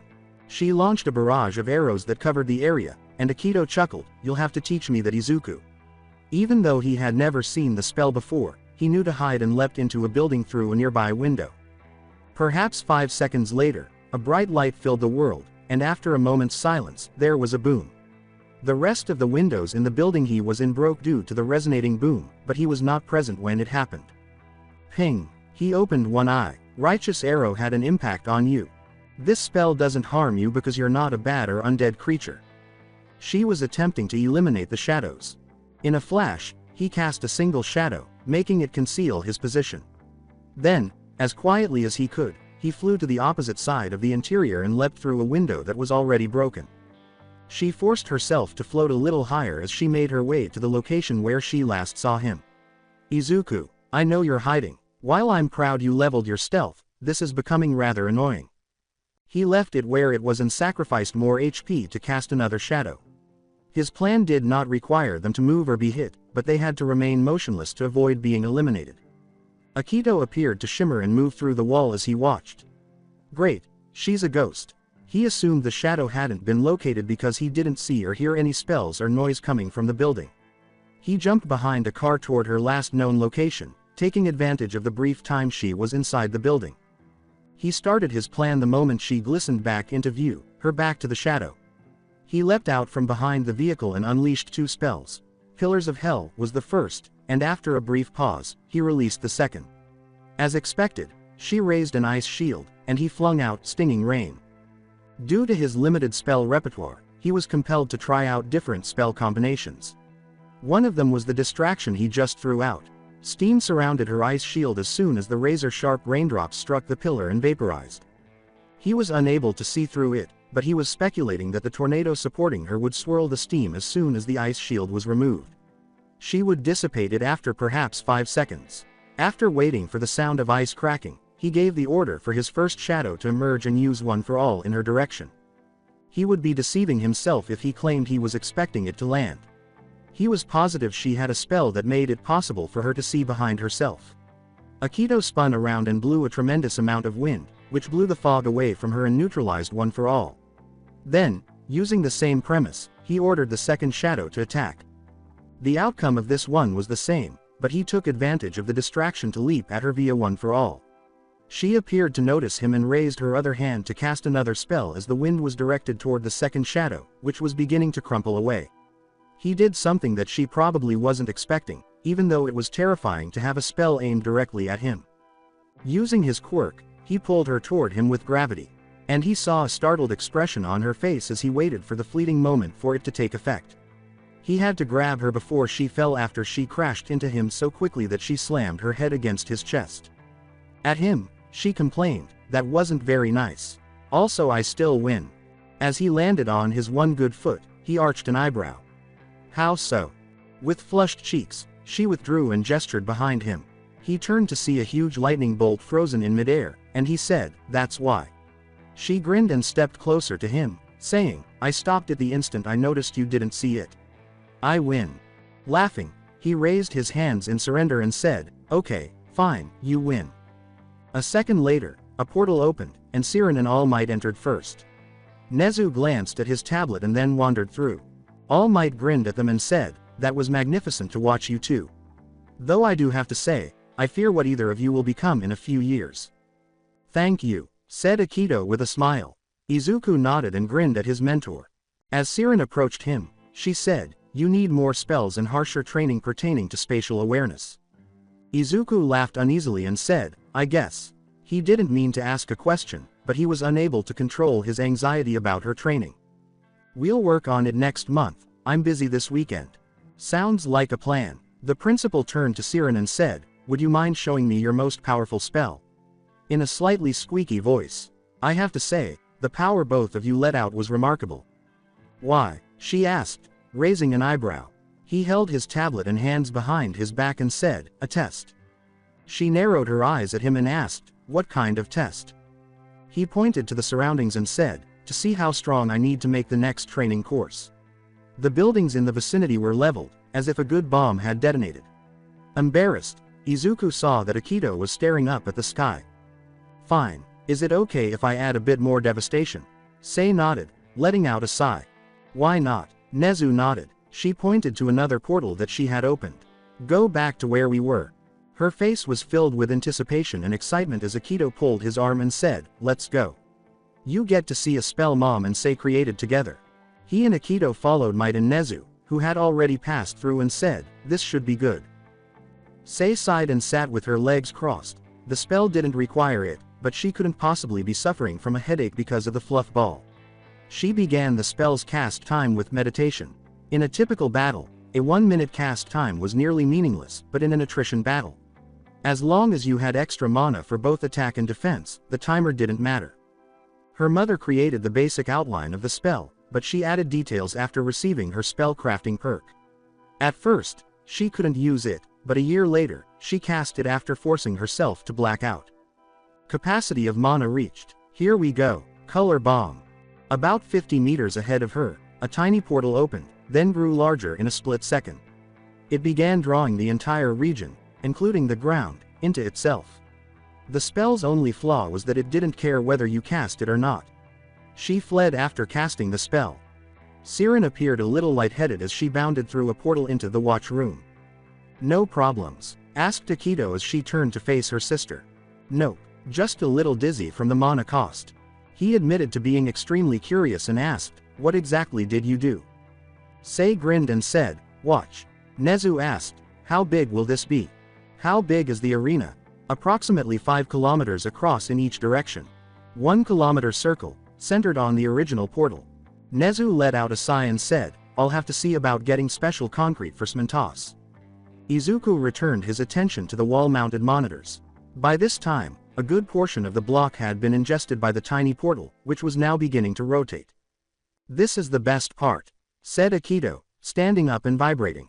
The portal accelerated and began to spin so quickly that it appeared to be non-spinning. Then it took place. It burst into a rainbow of dust and light colors. Since red turned everything it came into contact with into a raging conflagration, each color appeared to have a distinct effect. As he watched a chunk of a building turn liquid, green appeared to acid. Purple seemed to produce some kind of haze that spread everywhere, blue caused crystals to burst from anything it touched, and yellow saturated everything it touched. But orange was the most destructive. Everything it came into contact with started to crumble. The colors froze for a moment and stopped suddenly. The portal then started to spin backwards, sucking everything in and spitting it all out, and then chaos ensued. This continued until it occupied the region that Sei had promised. The colors vanished along with the portal's gradual fading. That was. All Might hesitated to come up with a phrase. Nezu was playing the scene again on his tablet and said, devastating seems to be fitting. What did that cost to make? What's the mana cost? Izuku asked, glancing at Sei. Each color had its own cost. Red was the condensed remains of 100 fire elementals. The cost was 75% of my HP and 90% of my mana. No, I won't be teaching it to you. Izuku swiveled to face the screens. Large portions of the cityscape were gone, and the area was totally demolished. Everything outside the effect area remained unaltered. He was a little relieved he wouldn't have to think about using the spell because he could see a lot of issues with it. Siren turned to Nezu and asked, are we done for today? He replied, we are. Do you mind taking us back to the main building? With a thumbs up, she saw a portal open. Looking at him, Akido said, we need to teach you some new spells. Izuku smiled and said, really? As they entered the portal, they said, yeah. You've been experimenting with spells and while it's worked so far, it could end pretty badly. What do you mean? He asked with a slight tilt of his head. Akido made an explosion sound and spread her hands apart, but Siren interrupted, saying, if you try to use a spell in a weird way, like changing what it does, you create a new spell. As you probably don't have spell crafting yet. Yeah, that. Why an explosion? Casting a spell you don't know is very unlikely, and if you try casting a spell that hasn't been made yet, it will just explode. Why didn't Reaper's Talon explode when I made it into the shadows then? They returned to the main building, where Nezu and All Might were observing their interactions while they conversed quietly. What do the shadows do exactly? They can run toward an enemy or hide in a single spot, and explode after dishing out a single attack. He nodded and asked, cost is still health. Then it's because you didn't change the nature of the spell. If you were to try and make it explode instead of crumple after attacking, then it would explode in your face. It's the same way. Frost Giant's weapon can't be used to shoot shards of ice, you have to create a weapon. Got it. That makes sense. Should I take spell crafting to get rid of the risk though? Akido told him, you don't have to. There's no reason for either of us get spell crafting because Sei has it. All you need to do is tell her the spell you want and she can more than likely make it. Don't go overboard though, because if you ask for something ridiculous, you're helping to collect the costs. That reminds me, what should I spend my perk point on?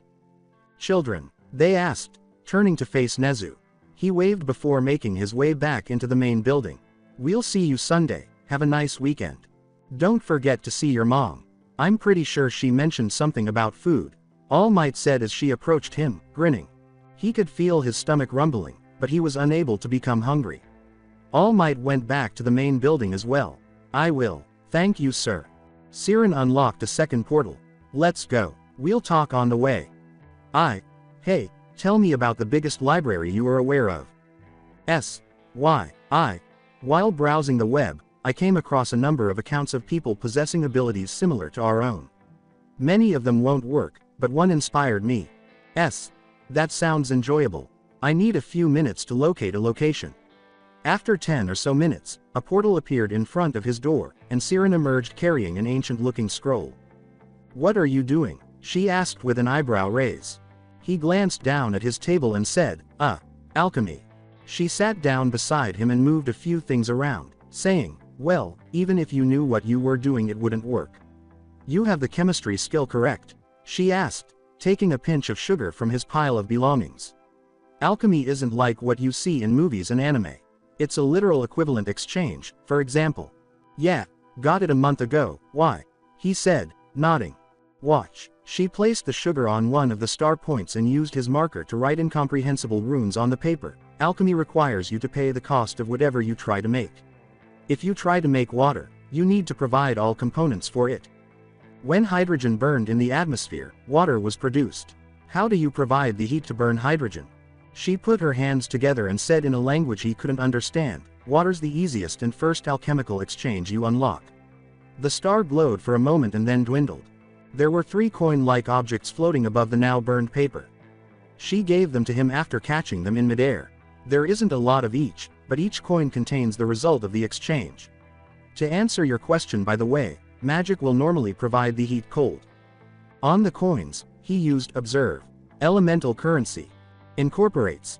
Carbon. This coin can be used in other alchemical exchanges or destroyed to call forth the contained amount. Elemental currency. Incorporates. Oxygen. This coin can be used in other alchemical exchanges or destroyed to call forth the contained amount. Elemental currency. Consists of pure water. This coin can be used in other alchemical exchanges or destroyed to call forth the contained amount. He took the water coin and snapped it between his fingers, saying, go ahead and break the water coin over the bowl. A single drop of rain emerged from the coin itself as it dissolved. Cool, can you teach me that? He asked, his eyes brightening. Sorry, alchemy needs to be taught by someone that's at least level 25 in the parent skill. I never really cared to learn it, she said, shaking her head and grinning sadly at him. When he understood why she was staring at him with such sadness, he trailed off, then how did? Sorry. She got up and opened the scroll she was carrying, saying, it's okay. We'll find someone to teach you. Now I managed to find a massive library, but it's sort of hidden and I don't think we could deal with the Guardian. Also I don't like desserts. So, he asked, leaning back in his chair. She placed the book in her pocket. You have a few choices. We can either go to a dimension known for its library and help deal with the monsters in exchange for knowledge, or we can go on a quest to find a hidden library. Monsters. Massive beasts that attack the city daily. They'll give you a card that tracks how many beasts you killed. More kills equals more knowledge you have access to. It sounds super easy, but you're surrounded the entire time, and under constant attack until you manage to escape. What about the quest? We go on a year-long quest that gives us a key to access a library, where we have to hold off monsters while we browse books. He felt his idea being shot down, so he asked, is there any other option? There's a couple dimensions I know of that have decent libraries, but we'd need to pay for their services. A little more alert, he said, that doesn't sound bad. It's not, but I'm not exactly rolling in cash. There was a problem with that. He had a small amount of allowance money saved up, but probably not enough to grant him access to what was probably a magical library. What's an easy way to get money? Probably, but it would involve selling an item of value in a different dimension. So grinding then. With a frustrated sigh, she said, yeah. What? Nothing. Let's just get this over with. Casting cold snap on another gem crab, he asked, is this honestly the best way to gain money? She was clearly more irritated by the circumstance than he was, asking, do you know of any other way? As he didn't, he remained silent. Despite their lack of strength, the crabs were difficult to defeat. It was really annoying that they had only a 5% chance of having a valuable gem in their center. Despite having an extremely strong defense, they were seriously vulnerable to ice and cold spells. Siren said, got one, as she removed a sapphire from the rock debris that was resting atop the dead crab. How many do we have now? 2 rubies, a couple of miscellaneous semi-precious, and 3 sapphire. How many do you think we'll need? Double the amount and we should be good for more than a while. Just another few. Then she yelled, don't you dare remind me how long we've been here. They entered an open grassland through a portal. What's this place called? Say wiped some dirt from her face with her sleeve and said, no idea. I can't understand the language and all prompts from the place are in the written language. How are we supposed to use the library here then? He asked, raising an eyebrow at her. Remember the dungeon a couple of months ago with the moths? Yeah, she produced a gold necklace with a single light blue gem set into the gold disc, saying, after you went to sleep I searched around and found this. What's it do? He had previously only seen one magic item, a glove that gave him a 1-level boost in stealth. Not very impressive. He tossed the necklace to him and used observe on it, saying, take a look. Single-use basic language necklace. Level of item 1. It will be able to learn 1 level of the language if this necklace is placed on a written text or near a speaker.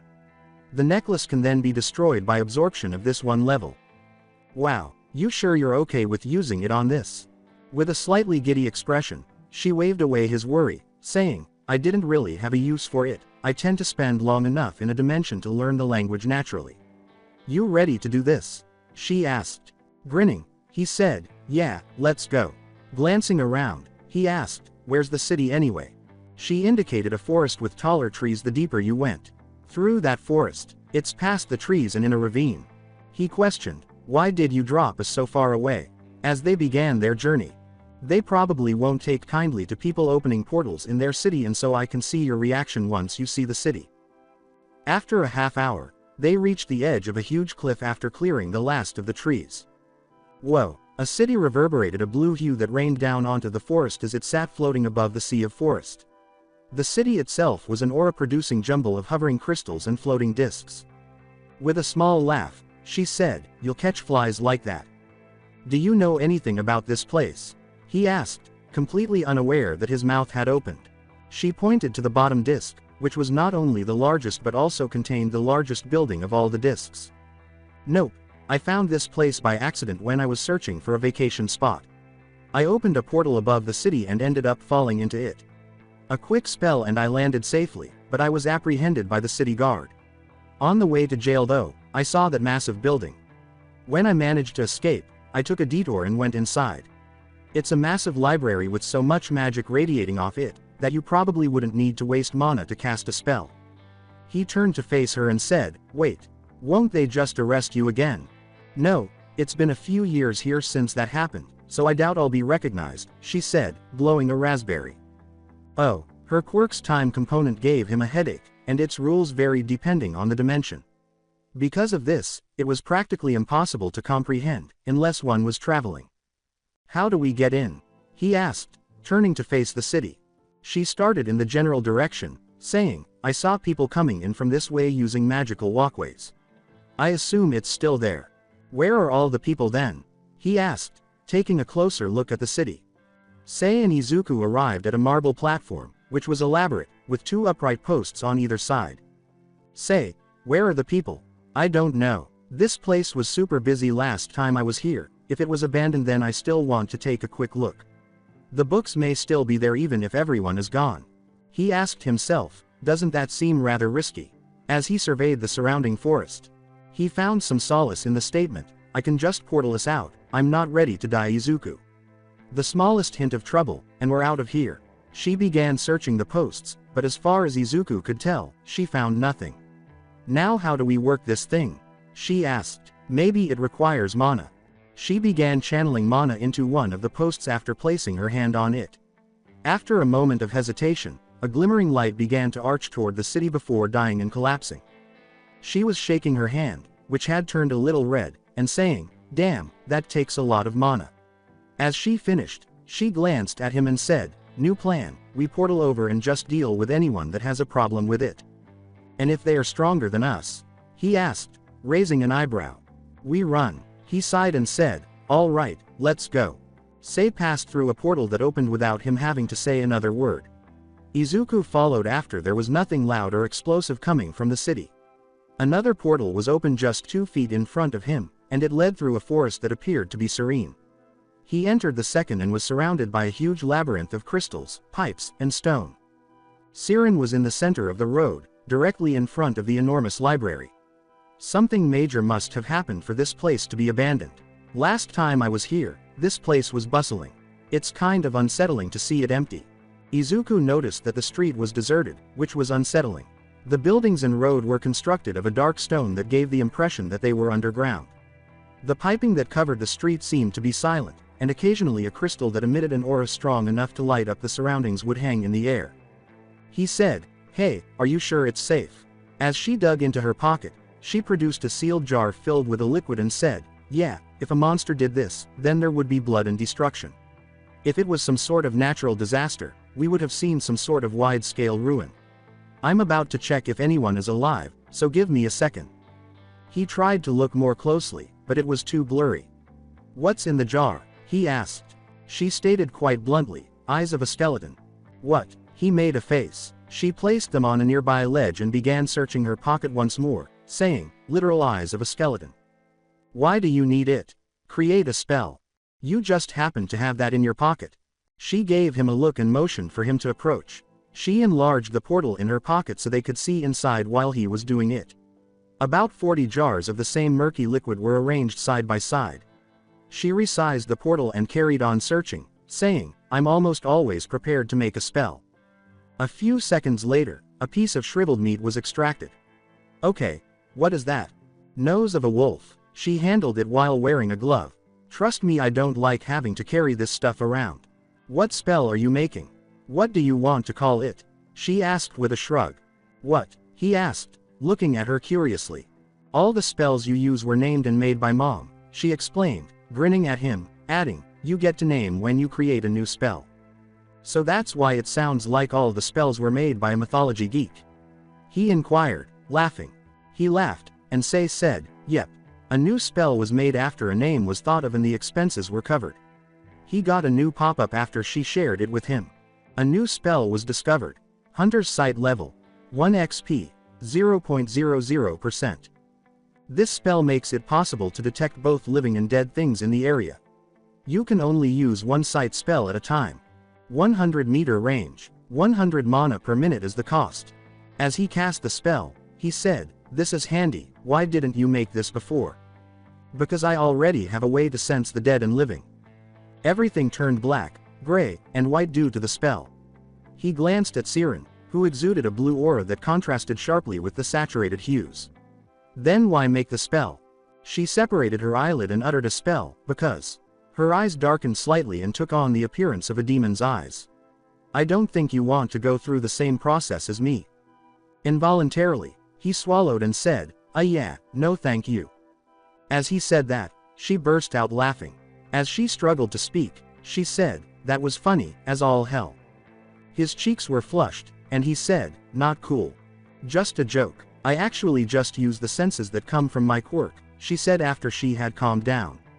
He was intrigued by that and asked, "What do you mean?" "My portals can feel the energy coming off beings. It allows me to open a portal without accidentally teleporting some random person." "That's cool. So without gamer you'd be some type of support." She stood up and said, "Now let's get to the library." She shrugged, "I guess. Not like I put any thought into it." He nodded, somewhat reassured that he could tell if anything was approaching them. Charisma, also known as Cha, is the symbol for your capacity to influence, charm, and converse with others. Spells, skills, and society at large can all benefit from this stat. You shine and stand out to people because of your charisma. It is necessary to voluntarily activate charisma in order to use it in everyday conversation. This kind of charisma can be very helpful, but it has a price. It is evil to force someone to agree with you by using charisma in your voice, and it will affect your alignment. Take care. Inscribed on the margin, "Don't try to get a girlfriend with it." It looked like all the books were left unattended, and the library was still intact. To be honest, that only added to the eerie atmosphere. It was both reassuring and unnerving that neither he nor Siren had sensed anything. At the reception desk, Sei was using an open book to activate the necklace and asked, "So what exactly did you want a huge library for in the first place?" "I think there's a chance I'll be able to absorb the knowledge of a book without needing to level transference." "Are you kidding me? Why do you need to come here then?" she asked, pausing as she glanced at him and giving him a mildly irritated expression. In a conciliatory gesture, he raised his hands and said, "All I did was ask you if you knew a decent-sized library." She threw the necklace in his direction. "Make this worth it." He caught the necklace and was prompted. "A skill level is included in this item. Do you want to acquire it?" After choosing yes, the necklace vanished and a new prompt appeared. A new language ability was acquired. LVL 1 XP 0.00% Unio. 10% is the writing speed. 10% reading speed.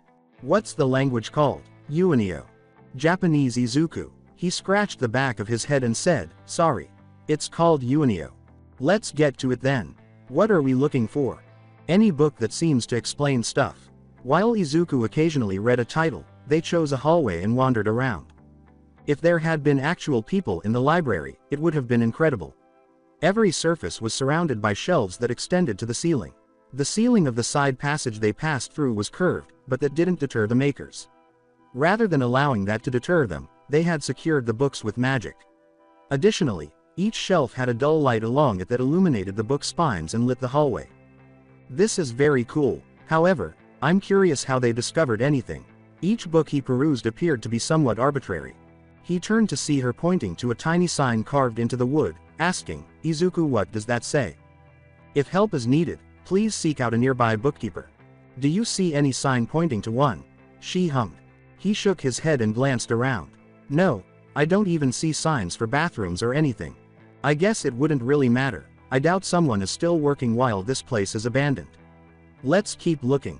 After about 5 minutes, Izuku noticed a book out of the corner of his eye. He grabbed the book off the shelf and used "Observe" on it, stopping Sei in his tracks. The War Scales. Unknown author. The military history of Green Sea Heights is contained in this book. Would you like to take in this book? It worked. Sei paused and applied her own "Observe" to it, asking, "Really?" "Nope, just jumbled writing." "Have you tried with a book in a language you understand?" "Maybe. I don't exactly remember everything that's happened to me. We should try it when we go back." "So what's the book of?" She shrugged. "This place is military history. Also the city is called Green Sea Heights. At least in Japanese." "Lame. They couldn't come up with something better." Izuku said, "Wanna help me pick a hero name?" With a small laugh. "I'm thinking something to do with the sun." She hummed, squinting her eyes at him, and then said, "Get back to me in a bit." He chose yes, smiling and shaking his head. The book shattered into light particles and headed directly for his head. He was notified after the final mote struck him. "We've added new skills. Click the expand button." Added skills. Active Passive Tactician LVL. 1 XP. 0.00%. History of Crystal Jewels level. 1 XP. 0.00%. History of Green Sea Heights LVL. 1 XP. 0.00%. He brought up his skill menu and chose Tactician. Active Passive Tactician LVL, 1 XP, 0.00%. Think your way through problems and use only your intelligence to overcome obstacles. You can speed up mental processing and actively concentrate on any one task at a time. This skill passively identifies potentially unidentified uses and highlights items in the immediate vicinity. Until it is inspected or you are more than 20 meters away, a highlight will remain. Inactive. Number of highlights. 1. 30 minutes for cooling down. In motion. Processing speed increase. 10%. Duration. 30 seconds. The active effect was exactly what he was looking for, but he wasn't sure how helpful the passive would be. Turning to face Siren, he said, I just got 3 skills from it. We're going to be here a while, aren't we? She sighed, smiling, then froze, turning to face a branching hallway nearby. Activating stealth, she dove into a tiny alcove between 2 bookshelves and said, something is walking this way. Hide. Izuku hid in his own alcove, just like she did. He sensed the air humming as whatever it was approached. He was notified once more. A new ability has been added. XP. 0.00% Magic Sense LVL, 1. Enables the small range detection of innate magic. 10 meters. Minimum detection. 50 plus. He wasn't sure how helpful it would be in his own world, but he thought it might be useful. As the thing turned the corner, his thoughts came to a stop. A golem formed of paper and books materialized, with papers flying all around it as if it were the center of a tornado. It moved slowly toward the shelf they were just at, and when it got there, the golem just gazed at the blank shelf. Then, with a voice that sounded too elegantly robotic, it turned and spoke directly to him. Young one, do you happen to need help? Before Gamer's mind took over, he was momentarily paralyzed with fear. I was wondering where the instructional books are located. The golem spoke once more as a piece of paper folded into a paper airplane. It turned back to the shelf and started to build up magic after saying, please follow the arrow. He began to follow the plane, and Sei joined him as he went by. What did it say? It asked if I needed help, and it told me to follow this plane. She turned to face the golem as she walked backward. It's using creation magic. Ow. He stumbled forward as he turned to face the golem. Missing some skills there, snickered Sei, who got back up and kept following the plane. They followed the plane in silence for a minute. Is that really a skill? She looked at him bewilderedly and said, what? Walking backwards. Is it a real skill? Oh, it's not a very helpful skill, all it does is allow you to walk backwards faster. So besides becoming a power walker there's no use for it. Why do you have it then? Every person in the world has a handful of useless skills. One of mine just so happens to be walking backwards, she said, blushing slightly. And the others are not your concern. The plane began to spin in circles, and they came to a sudden stop. As it started to spin more quickly, he trailed off. What? Before it exploded in a shower of smoke and ashes. He glanced at Siren, who had her eyes closed, and said, I don't think it's supposed to do that. Are you okay? Can you hear that? She asked, pointing to a finger. He paused, listened, and shook his head, saying, no. She dragged him along with her as she jumped away, her eyes widening. A huge object passed through the wall without leaving any evidence of its passage. She sprang to her feet and began running, him at her heels, before he could pose the obvious query. We need to leave immediately. We either have to kill the thing or get far enough away from it. What is it? Why can't you just open a portal? He said, keeping up with her. How would I know? And I already tried. It goes straight toward that damn thing every time.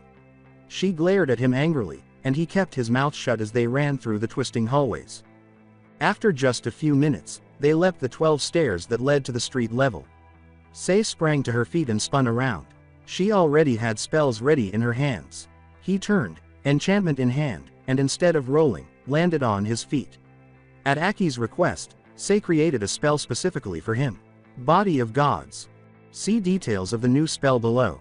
He had every confidence that the spell would eventually save his life.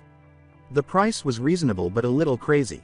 I got it, he said, turning to Sei hastily. Goldie. What? Despite his best efforts, he was unable to conceal his facial confusion.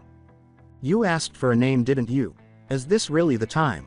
He asked, but before he could say anything more, a muffled roar erupted from the center of the library. He turned swiftly and saw a huge creature stroll through the library. Observe. Magical component. Level. You have. Frustrated, he shut the window. Its level is too high, you getting anything? As she finished, she used the spells she was holding. The name is enough. Izuku, get ready for a major fight. Physical attacks won't work, use magic and your quirk. A spear of lightning and fire erupted, swiftly coming toward its target. After that, Izuku combined his quirk with a dual-cast Frost Giant's weapon. The creature stopped when the two spears struck it, but that was about it. She gave him a couple of mana vials and said, "Fuck. This could take a while. Izuku, take these. Keep using as many high-power spells as possible, don't let it hit you and keep moving." He tossed the vials into his pockets and nodded. Izuku, he glanced at her, who was displaying a hint of fear before controlling it. "Yeah. Don't die." Gulping, he nodded, "Yeah. New task. Slayer of Magic. Position A. The goal is to defeat the magic element. Reward. Let the battle begin," the elemental said, taking a single step. Although they hadn't had much experience fighting together, Izuku and Siren ran to opposing sides. She was his instructor. In this case, she was the ideal partner because he essentially knew what she would do and when. He leapt to the roof of a nearby building, cast Mana Storm on himself, and cast Sylph Blessing. The elemental was struck by the sparks of pure mana that burst from his hand. Sei had already begun preparing a second spell after casting Pillars of Hell. There had been enough smoke from the explosion of spells to cloud his vision. The thing's enormous arm flew just over his head, causing his body to bend strangely at an odd angle. Pass the skill check. Too near. Too near. He activated Dodge after taking a quick glance at the elemental. He summoned a Bone Blade and was able to roll without colliding with the roof. Although he was not foolish enough to approach the object, he gained insight from reading the book. In this world, a hero had been skilled at hurling daggers with magical properties. He was certain that he could throw his sword accurately enough to strike a monster the size of a skyscraper, even though it couldn't be classified as a dagger. Hopefully. He began to cast Odin's Rage, directing the energy toward the blade rather than the elemental. He leapt out of its reach and hurled the blade as hard as he could. "Your finger is broken." Sei must have guessed his strategy because she managed to avoid its swat. The blade turned bright red as she threw out a spell that struck it before it hit. It struck with a thud that echoed across the ground and the air. The blade shattered in an instant, unleashing a tremendous burst of bone, fire, lightning, and a sinister energy. What did she use? He had to dodge backwards, so he didn't have much time to think about it. He was assuming it still had a lot of HP even though he couldn't see it. This will take some time. She jumped back toward a nearby building and quickly messaged Izuku, saying, "This isn't working. Maintain its focus." There was no answer, but he appeared to be casting a few more spells. She sat down and used meditation after taking that as a message. Spell Barrage. She knew her eyes were shining, even though she was unable to see it for herself. An interface appeared, and time began to slow. Please choose which spells you want to cast and in what order. A list of all her spells was displayed in the second window. Her Mana Mastery skill was very helpful in reducing the mana cost of the skill she was using. "Let's see how much time Izuku can buy me," said the slow-moving time. He wasn't particularly angry, but what else was he meant to be thinking about at the moment? "Keep its attention," she says, no pleas in sight. He seemed to have a talent for annoying the damn thing, even though his spells seemed to hardly tickle it. He dodged an arm and began casting Mana Bullet quickly. This was something he had discovered by accident while training in the woods. Technically, there was no weight to the bullets. He had unintentionally blinded himself the first time he used the trick against Tiger. He fell as a result, and his face was struck by a couple of mana bullets that exploded in his face. He would never be able to forget that one thanks to Pixie. Gravity well. Immediately, the bullets began to rotate at an absurd rate. He continued to cast the bullets until he could see nothing more, dodging another swat. Gravity assist. The bullets circled him one last time before rushing toward the monster's face. He leapt out of the way of the approaching swat before waiting to see how much it did. When he took out a mana vial and drank it, his mana began to replenish, and the vial broke as it was drained. He saw the last bullet strike, but missed the beginning of the barrage. He delivered each one like a full-strength punch, -1 for everyone. Sei's attention was drawn to a flash of light emanating from the top of his building. She was emitting various color sparks as if she were being bombarded with light. What is she doing? She looked at Elemental and silently prayed to whatever was listening, saying, well, that should do it. Goodbye, Mana, you were a dear friend. Please work too.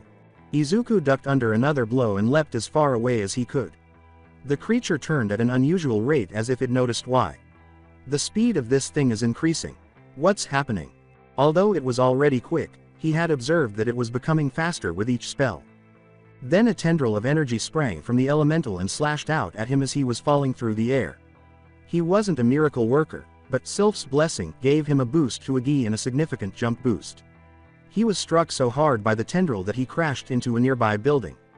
He was shielded from the initial attack by Body of Gods, but a significant amount of HP was used in the hole he made in the stone structure.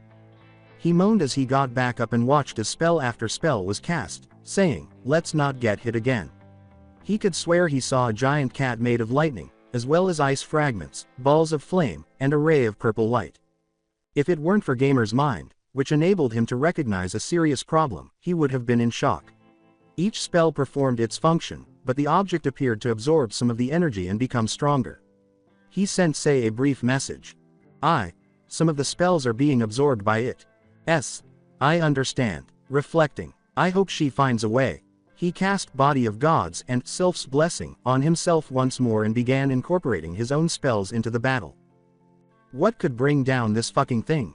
A normal elemental's connection to the plane from which it originated was severed, and it had to be attacked with its opposite element.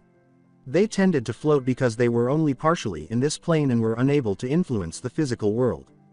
What is magic's opposite? Perhaps she could break its link to the magical world. She had no intention of trying to punch the fucking thing. Touching it would either teleport you or kill you, but that was just a wild guess. If the city people who went missing were any guide, perhaps. She swiftly avoided the tendrils that were aimed at her as the last of her barrage detonated. She had witnessed Izuku being attacked and didn't want to jeopardize her own safety, so she leapt from the roof and cast Rock Fall. She struck the ground, began to run, and threw Summon, Swarm of Rats. The rats made great fodder, but they weren't going to be very helpful in this case. She skidded to a stop and began to use her second quirk. Banned World. Izuku observed as Sei began to use a new kind of spell and called forth her rats. This ought to be good.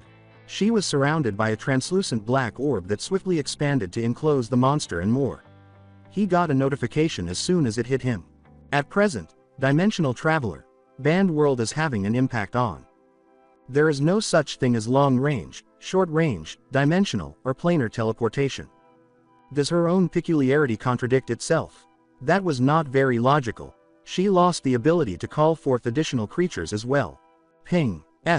Charge as much one for all as you can and dash past me. Punch this thing in the face with all your might. What? The rats were nibbling on the elemental's foot when he looked. The creature itself appeared a little dazed and lethargic. It emitted more color and was even more opaque than before. Alright, let's get started. Hermes' Blessing, Hunker Down, Power Strike 25%. When his mana ran out, he took off. It was an interesting sensation to be moving quickly enough to cut through the wind. The colors merged and the world around him became hazy. Sei had not moved since using her quirk, so he hurried up to her. She cast 2 spells on him as he passed her, and her eyes glowed gray. You have benefited from the following. Hercules' Strength. Momentum Bomb. The last one didn't sound good, but he thought he knew her well enough to know that she wouldn't let him die. Using One for All on his right foot, he proceeded to jump directly at its face. He almost heard One for All calling to him as he drew back his fist. Spell Nova Smash. The debuffs listed below have been sent to you. The right arm and right shoulder are missing. He saw his right arm explode, saturating him with blood. The sight sent Gamer's mind reeling, and he continued to stare with unwavering resolve. You're finished. The floating disc trembled violently as the blow's force shook the world around him. With a loud snap, the monster's head was flung back. It was the sentiment that mattered, even though he didn't think it had bones. Get away! Siren yelled loud enough that he could hear her, but to be honest, he wasn't sure what he could do. That's when he noticed it. More tendrils had been produced by the elemental, and they were aimed directly at him. Shit, he had been slammed into the ground by one that had grabbed him by the good leg. A second tendril emerged and crashed directly into him. His gauges were just barely visible. HP 2232/163. Mana 67 out of 2910. Strength 610 out of 2160. Gosh, that hurt. Anti-magic bomb. The tendrils that held him down began to loosen as a shock wave swept over him. He watched as the elemental attempted to contain a huge purple and black ball in the sky as he crawled out of the crater. The world's color returned to normal, and the aura emanating from Sei had ceased. The elemental appeared to be attempting, but failing miserably, to absorb the ball. He snapped to attention when he heard the scream, "Ah!" and saw Siren on her knees. Her eyes were closed in agony, and she was clutching her head. Negative mana, how? However, she had informed him that only Aki was capable of doing so. Boom. The ball had gotten out of control and was beginning to swell, so Izuku spun around as quickly as he could. The elemental that had opened the portal, which was beginning to draw in the surrounding debris, and it was the source of the boom. Izuku glanced down at Siren, who had just fainted, and said, "Go, through, portal." Could he make it? He thought as he watched the portal expand. He made up his mind while glancing back down at Sei's sleeping form. He picked her up with one arm and charged one for all with his good foot. His foot was clearly broken by the kick, but it was still able to send them hurtling through the portal. As he watched, the ball was expanding quickly and seemed to destroy itself whenever it came into contact with anything magical as they flew backward through the portal. As it waited for the portal to grow sufficiently, the elemental wasn't doing well. It began to dissolve into nothing where it touched the ball. What did she cast? The sky vanished as they entered the portal, to be replaced by a void full of stars. The space between the stars reminded him of that space, and each star was emitting a different color. The fact that they weren't falling was what really took him by surprise. Even so, he could kick a considerable distance. He was fairly certain that he couldn't make it this far. He turned his head back to the portal and followed it. It was the elemental's death. She killed it, and he blinked. The ball swallowed the portal before it could get half of its body in. Slowly, the half that remained in this dimension began to dematerialize. Waiting for Sei to wake up again was the only thing left to do. He removed the quest completion notification with a swipe. Even though he didn't need sleep, the events of today made it much more alluring than usual, so he decided to go to bed. He drew Sei nearer to him and fell asleep. The following day. "Where is my son?" Hideki was attempting to suppress his concern as well. "I apologize, ma'am. My daughter doesn't know, and the older one is missing as well." He could see that Izuku's mother was about to cry as she sagged into her chair and asked, "Where could they have gone?" "I'm afraid there's no way of knowing. My eldest is able to travel across dimensions, and that means she could be anywhere." He sighed deeply as he sat in his own chair. There was a knock on his living room doorway. Akido was standing just outside the frame, and he turned to look. Her cheeks were marred by dry tears, and her eyes were swollen and red. "Yes, dear." Leaning toward his ear, she said, "I need to tell you something." He looked straight into her eyes and stared at her. A secret is not a lie because she avoided looking him in the eye. "I'll be right back, can I get you something to drink?" he said to Inko as he stood up. She was going to cry, so it was best to give her some space. "Just water, please." He got up and went to the kitchen, where he got a glass of water. "Dad?" she asked, trembling and looking at the floor in fear. He took a pitcher of water out of the refrigerator and asked, "What did Sei do?" He heard the fear. She borrowed something. He let out a sigh that he was unable to control. "Give this one a fitting punishment and punish the older one severely," growled Ward. "What would that accomplish? I can't really take her on a trip, and Aki can't refuse her sister. She's too kind. They must learn." He was essentially shouting. "You old wolf, stop talking. And quit shouting at me." "What did she borrow?" he asked, calming himself. She muttered, "Have you noticed that?" Ward growled. "Then no. Louder, hun." The murmuring grew a little louder. He sighed once more and tried a different strategy. "You don't have to worry, hun. You won't get in trouble." "Insolence. Shut it, I said." She borrowed Lost Chapter. "Why?" His eyes widened. "I don't know. She asked to borrow it for a bit and then disappeared." "That dumb brat. Is she attempting to kill herself?" "Izuku is with her, and I doubt he would allow anything to happen to her." "That brat. He was a weak-willed whelp when we last saw him." The girls said he was beginning to live up to Alpha's expectations. To begin with, the alpha had low expectations for the whelp. Before the meathead gave him a quirk, he didn't even have one. That's not accurate. He had gamer before that. His daughter's voice snapped him out of his reverie. Dad, you're spacing out again. He scratched the back of his head and laughed a little. Sorry. Warg started talking. He could hardly manage one sobbing woman, so this had to end. Do you think they'll be okay? Your sister would never abandon you, and Izuku is a hero who never gives up. Do you think either of them will not come back? He said, lowering himself to her level and grabbing her shoulders. Pulling herself to him, Aki began sobbing into his shoulder. This day is going to be long. He's not dead. Nezu's expression remained unflappable as she gazed at him. How certain are you if that? More than certain. If he was dead, then the power would have returned to me. With a bored look on his face, Eraserhead asked, how sure of that are you? According to my master, hers had it happen to him. That's very good then. I shall let the parents know. Eraserhead got up and left, saying, you better be right, All Might. I would rather not have had my time go to waste.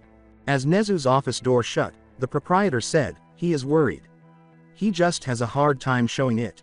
Do we just wait for them to come back or do we try something? All Might nodded.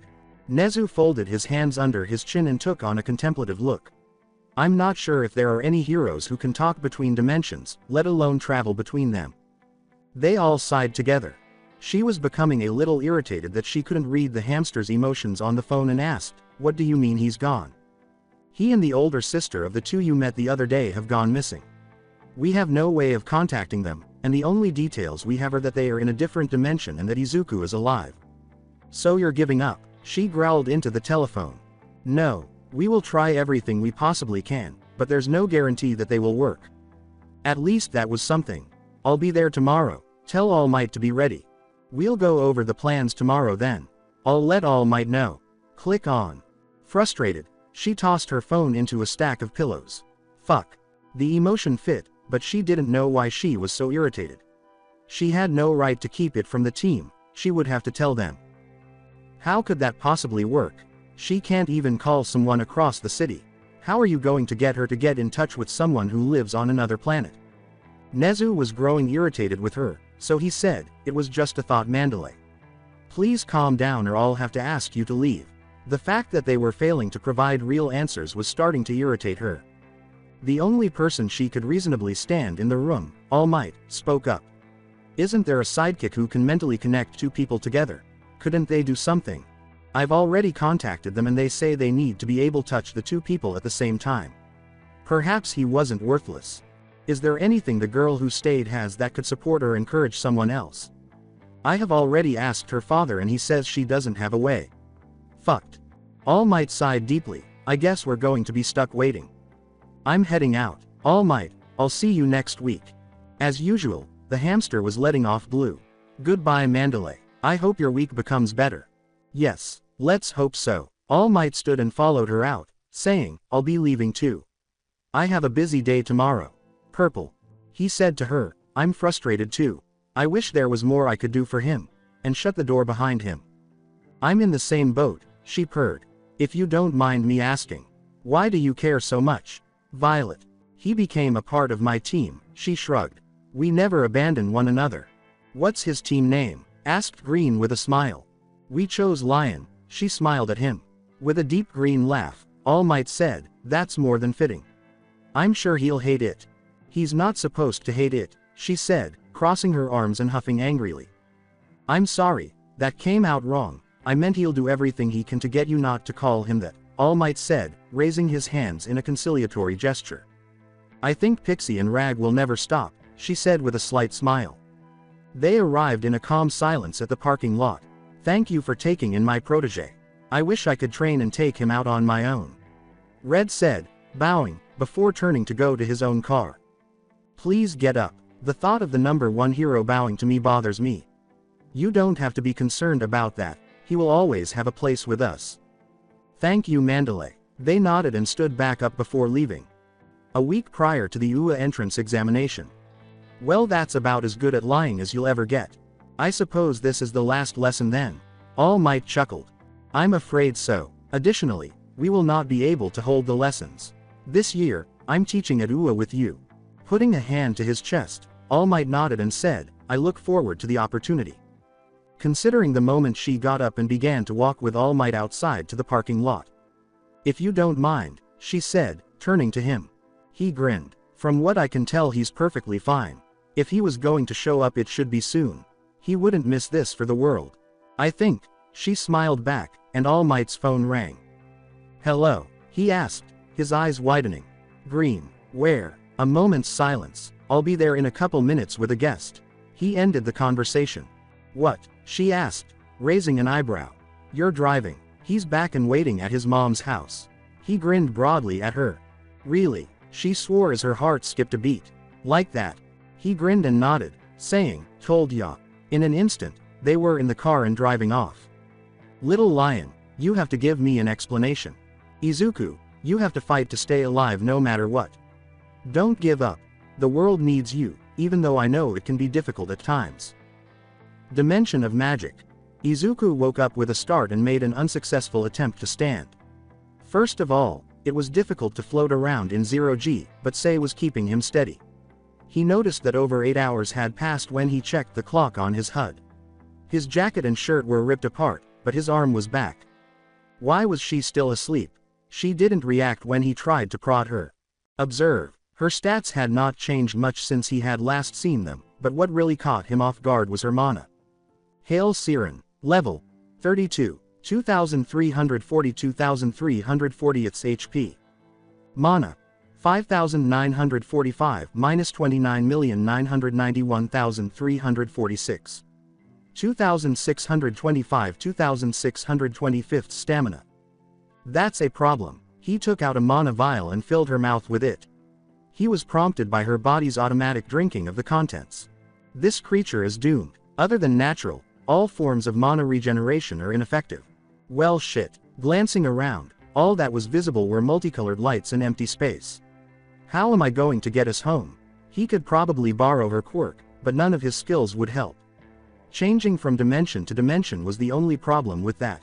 It was calculations, and what he was certain was some kind of quantum physics, not a feeling.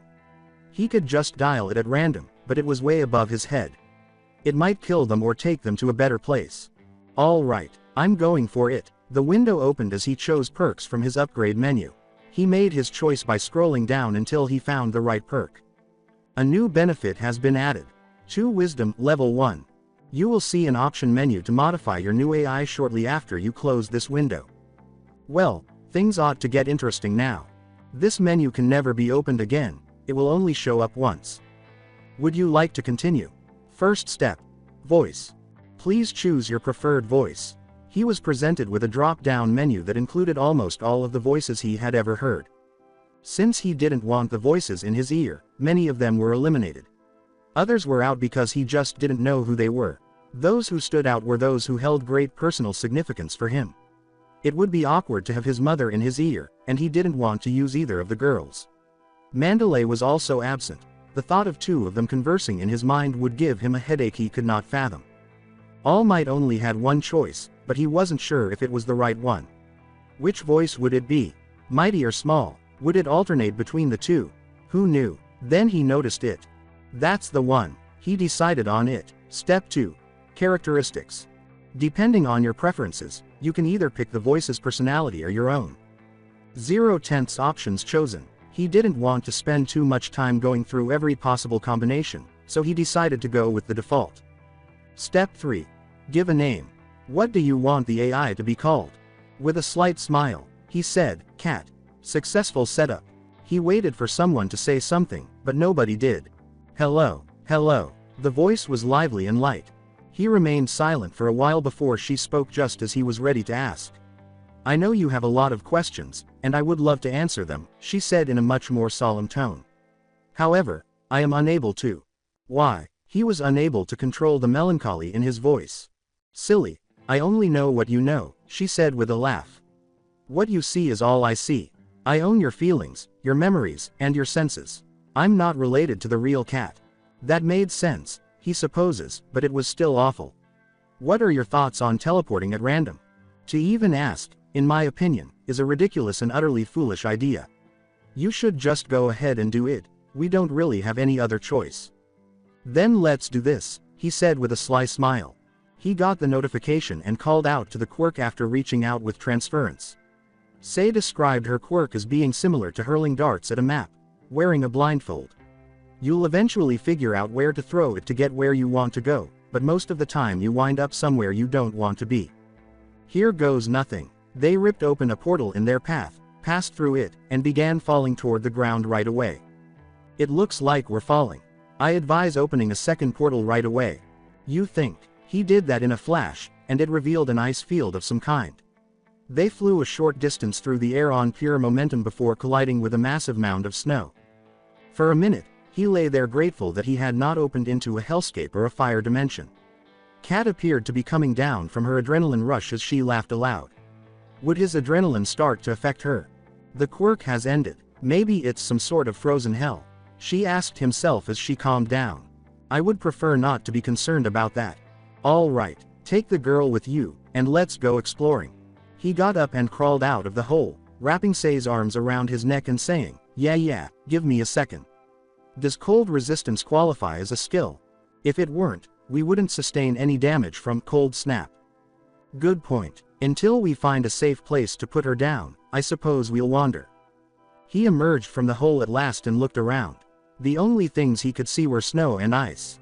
Once, he did read a book about a firefighter who made it through Antarctica. Again, how did he do it? If his memory served him well, it had to do with an igloo. In his vision came a notification. Ending cold damage. Shit, have any suggestions? Kat's voice responded right away, but it sounded as though she were across a room. Perhaps use your peculiarity to slowly circle yourself. However, that would only last so long. Finding a location and supplies to start a fire would be my task. Then, we must move quickly. He summoned his fire, which stretched and took the form of a thin rope. Then he made it slowly spin and twist around him by using his gravity. This ought to work well. Which way is it now? When he pointed in a general direction, he said, well, north is that way. I can't tell how far away though, and I have no clue if this place has plants and animals. How quickly are we able to move?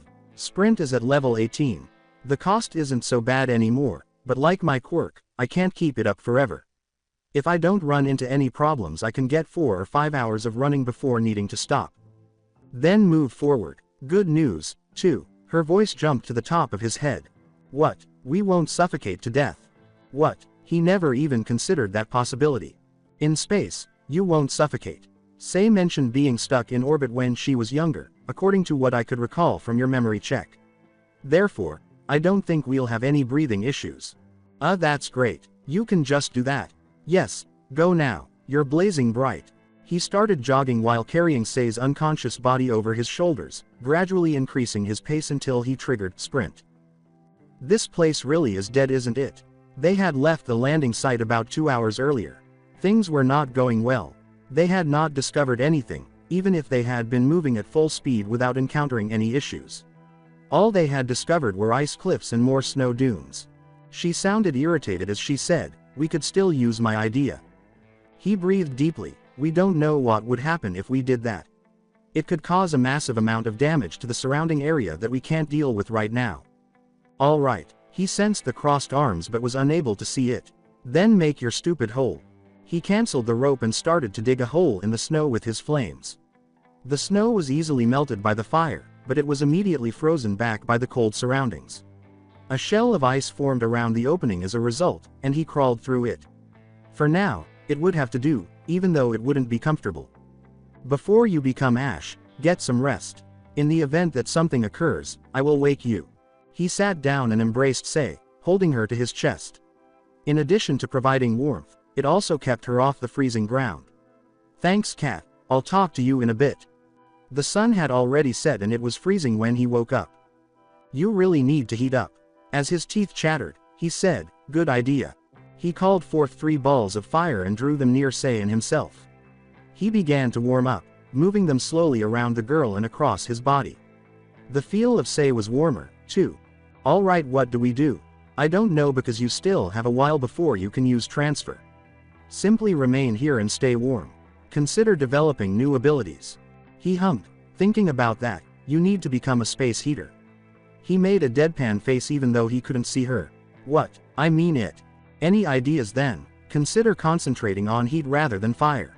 And try pushing it out. Before she said, if you feel a grumble, stop, farting in such a small space would be nasty. He tried to picture what that would be like. Even though I'm not her mother, I would still feel sorry for the girl. Izuku let out a groan. Great, another person who was going to crack jokes whenever possible. Please stop. I'm merely saying, try it now. Shutting his eyes, he concentrated on the ball of fire inside of him. All he had to do was call upon it. He could sense it wanting to burst forth. He could sense the heat emanating from it, but he got a little fire for attempting to summon only the heat. What is known about space? Manipulation of solar power is your power. How does the Earth get its heat from the sun? He considered the question. It simply radiates outward, and the Earth didn't turn into Mercury because of distance. Hold on. He willed it to get smaller and smaller until it was roughly the size of a coin in his mind's eye, rather than summoning the heat and fire. When it arrived, he gave the order to burn. Instantly, the little ball exploded, making a fruitless attempt to release its power on the world. He sensed the warmth of its aura as it extended to the outer reaches of his soul. When he opened his eyes, light was bouncing off his skin, briefly blinding him. A notification then showed up. A new power was found. Level of solar aura. 1 XP, 0.00%. You have the sun's power within you. Let it grow and swallow you, or compress it. Each produces a distinct outcome. Damage. Unknown. Radius. Unknown. Price. Unknown. Congratulations. Now people know you're a space heater. Wonder what happens if I let it expand instead of shrink. He thought aloud, ignoring the jab. You could give it a shot, but if you do, I don't think you should be close to the girl. It wouldn't be pleasant to leave her alone either. I wasn't going to, I was just wondering. I'll try it out when we aren't in a frozen wasteland. It sounds enjoyable. What comes next? He considered it for a minute. They were unsure whether traveling was worthwhile or even if there was anything on this planet in the first place. He was aware that they were protected from the weather and safe within this hole. I guess just wait. After a minute of silence, she moaned, all right. Want to play a game? Sure, he sighed. I'm the one with the broken sword. Every man is afraid of me and submits to me. Who am I? He considered it, but before he could respond, she hurriedly declared, timer's done. Take advantage of her quirk and let's get out of here. He checked his status screen and saw that it was, in fact, over. Are you able to bring up the notifications on your own? Yes, he murmured. Do you mind keeping an eye on it from now on? Sure, he said, sensing her smile. However, I asked for one thing. Fine, I'll do it. So, you got yourself a deal. Let's go now. He got to his feet and walked out of the hole, say on his back, surveying the frozen landscape. Transferred quirk. He stood in front of a portal that had been opened and used a spell before entering. Magma bomb. A huge ball of fire and rock materialized and blasted out in the direction of a nearby ice mound. The snow quickly melted as it got closer, turning the ice into water. He heard a ping while he was witnessing the carnage, and Kat yelled in a panic, go through now. What? He attempted to display the alert, but he could sense the fear she was displaying. He chose to jump through the portal without checking, landing on a rocky plain with only boulders to see. What happened? She retrieved the alert for him. There were warnings all over it, and it was a deep crimson red. World boss got going. Get ready, adventurer, the fight is about to begin. I apologize. I didn't anticipate that happening. He sighed, opened another portal, and stepped through, saying, it's okay. Let's try a few more portals. He began to float around in the open area that followed. Let's try something else.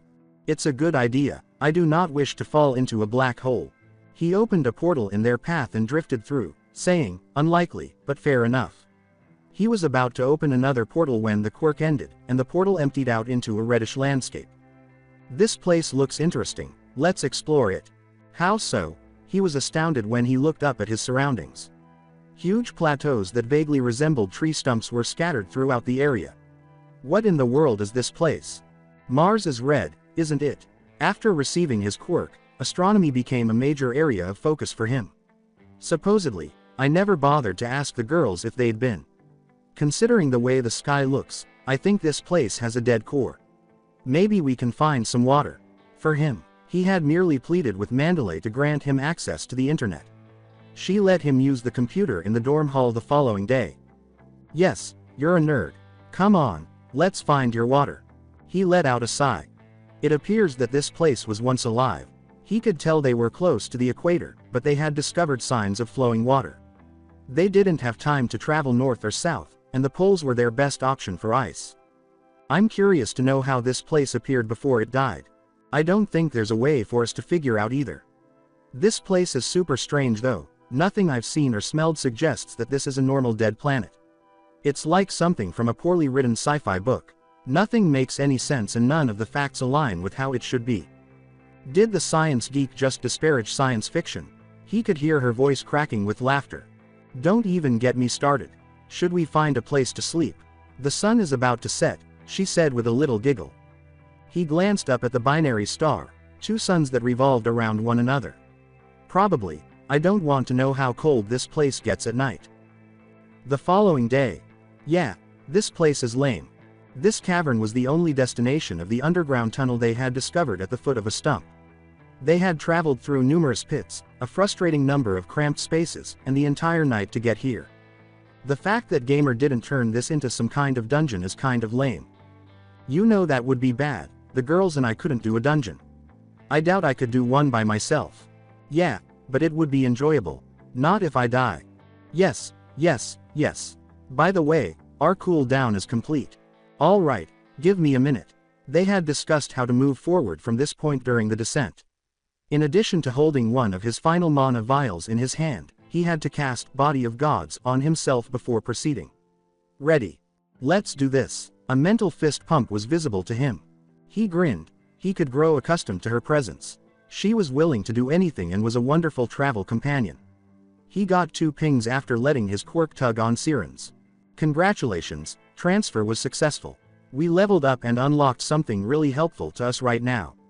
Like, he asked, raising an eyebrow. What if we doubled the amount of time we have available? He nodded contentedly, saying, that would be helpful, too bad we didn't get that. We did. Did what? We cut our time in half. For what? Quiet. The moment he felt the irritation leave her, he burst out laughing. He called on her quirk, and a new sensation emerged. Okay. Sorry. That's really helpful though, let's leave this dump. Oh, it's shiny. What? Something like a map showed up. Not just any map, though, it resembles a 3-dimensional star chart. Although it's incredibly colorful, it's not really filled in at all. Well, let's go somewhere random, and see if it fills in. Well, chop chop, we're wasting our timer. With a sly smile, he opened a portal. As soon as they passed through, they began to fall. Ping, this shit again, we're on a gas giant, I think, she said irritably, adding that, if you don't open another portal, we'll die. After a moment of panic, he threw open another portal. He hit 0G and fell through, his center of gravity thrown out of control. I say about 2 more jumps before expiring. If it weren't for Gamer's body, I think we would have puked quite a few times. He opened another portal and was flung into a field of grass. Izuku, I believe we've returned. He clambered to his feet and picked up Sei, asking, really? There were trees in the distance and a meadow all around. It seems so, but I could be mistaken. Either take a chance by remaining here for a while or by entering a different dimension. Your choice. Let's stay. If it is home, we'd be making a mistake. If it's not, then we leave. All right, Doki. By the way, the timer is out. When we left, the map did update. But it's gone.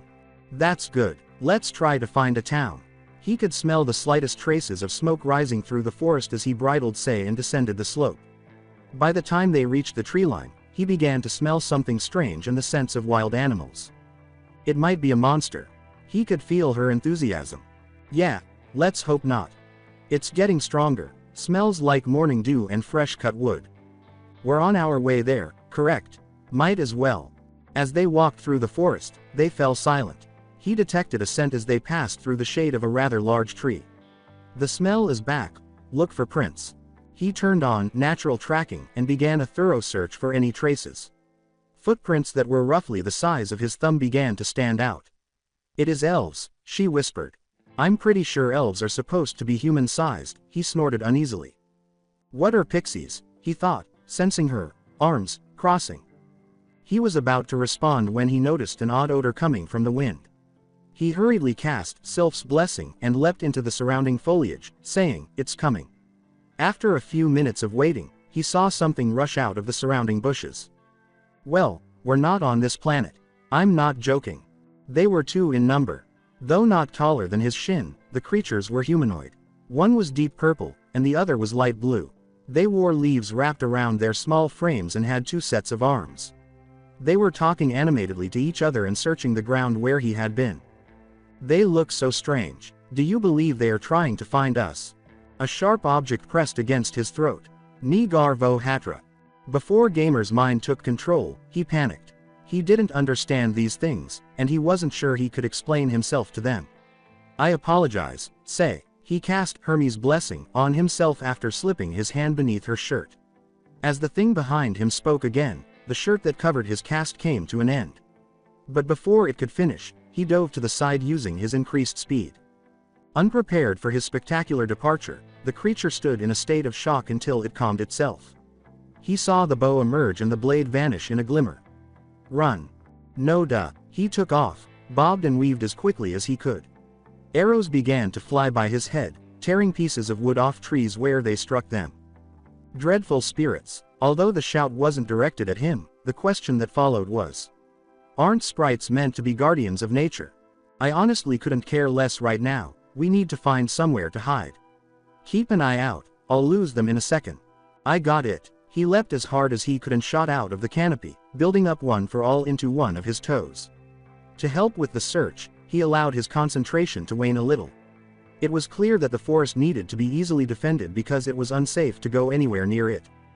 10 o'clock, cave. He checked, and sure enough, there was a cave. The issue was figuring out where it was. How did you even see that? I saw it, but I don't know. Since the cave was a huge hole in a rock in the middle of a lake, it was simple to find. Please don't be a dungeon. Please don't be a dungeon. It's fun here. Izuku held back a frustrated sigh. Fortunately, he was not caught by the objects. The cave was a dungeon, which was bad news. Cat was being obnoxious, which is more bad news. Please, no. He made Sei comfortable by placing her close to the entrance. I'm not risking her life. All right, I'm going to bed. He sensed her withdrawing into his thoughts. He chose Wisdom of 2 from his perks menu. Name of AI, Cat. Catherine Hale's voice. Personality qualities, fearless, adventuresome, innovative, the adrenaline junkie, imaginative, playful, being considerate, dirty-minded, stern, amoral. This woman, who the hell was she? She must have been among the most dysfunctional people in the world during her lifetime. She had a penchant for pulling practical jokes and was a daredevil sex fiend. Her life must have been filled with mental health problems. He ought to have taken the time to choose her qualities. He sighed and sank against the rocks close to Sei, closing the windows. Observing the girl, he pondered how she and her sister appeared to be fairly normal. Although they hadn't discussed their mother much, they had never depicted her as having such risky tendencies. To restore his mana, he closed his eyes and fell asleep. The timer has finished, thanks. He entered the portal, absorbed Sei's quirk, and landed on a cloud. What? Izuku, wake up and get ready, there's a visitor coming. To create a harness to keep Sei in, he had ripped the jacket he was wearing. It made it possible for him to fight with his hands free. He got to his feet swiftly and prepared 2 spells with his hands. A creature that was at least a meter taller than him emerged from a cloud.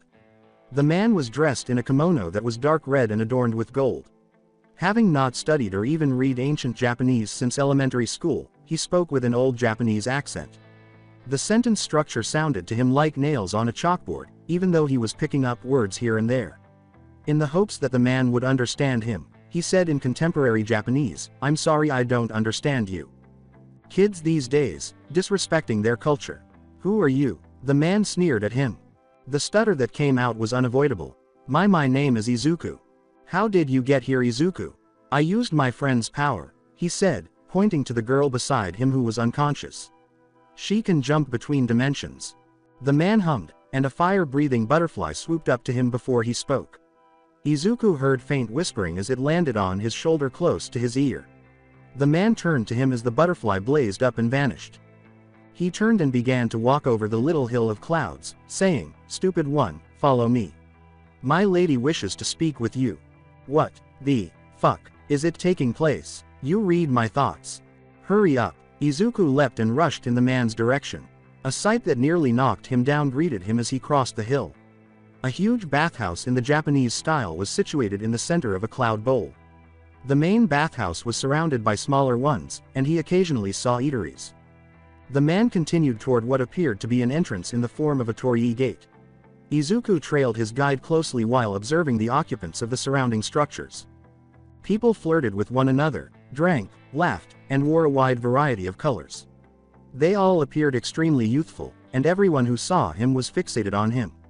He drew closer to himself. Izuku's cheeks flushed as soon as they got close to the bathhouse. A lot of women were chatting animatedly with one another, and some of them didn't seem to be aware that their clothes were broken. His gaze remained fixed on the man's back. "Hey, this seems like a place where we could have some fun. We ought to remain for a while. You pervert, keep quiet." Once they were inside, they turned sharply to the left and headed upstairs. The man gave him a displeased look and said, "You at least know how to treat royalty, do you not?" "Yes, sir." "Good. You shall address her as my lady. Understand?" "Yes, sir." "This man is a jerk. I will not argue." When they reached the top floor, they were met with a shoji door at the end of a landing.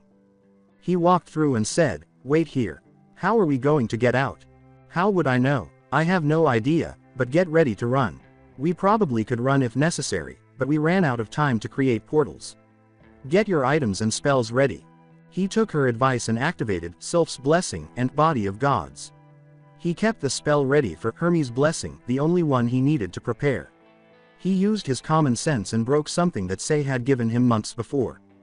Glass of Time Shard. All active cooldowns will be reduced to 0 if this item is broken. This item can only be used once. When the door opened once more, the man said, "Come." As soon as Izuku entered the room, he was taken aback. Then Kat spoke to him as Gamer's mind took over. She seems to have some sort of charm and an alluring aura. "Take care of this one." The woman herself was dressed in a red and white kimono. He was reminded of the ancient Japanese royalty by the amount of makeup on her face. "Who is this woman?" Note. Wrong. You don't understand the entity. This is really bad, Kat muttered as she swiped the notification away. As he entered, he bowed and followed the man's instructions. The woman said, "Child, what are you doing here?" As he sat, "I'm trying to get home, ma'am. I accidentally opened a portal here without knowing where I was going.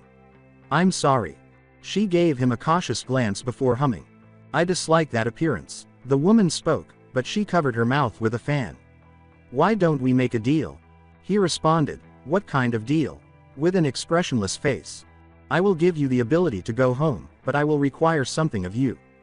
His mind was racing, so he didn't respond. They could hear water running all around them. There was the faint sound of shouting and conversation from those on the floor below. "Find out what she desires.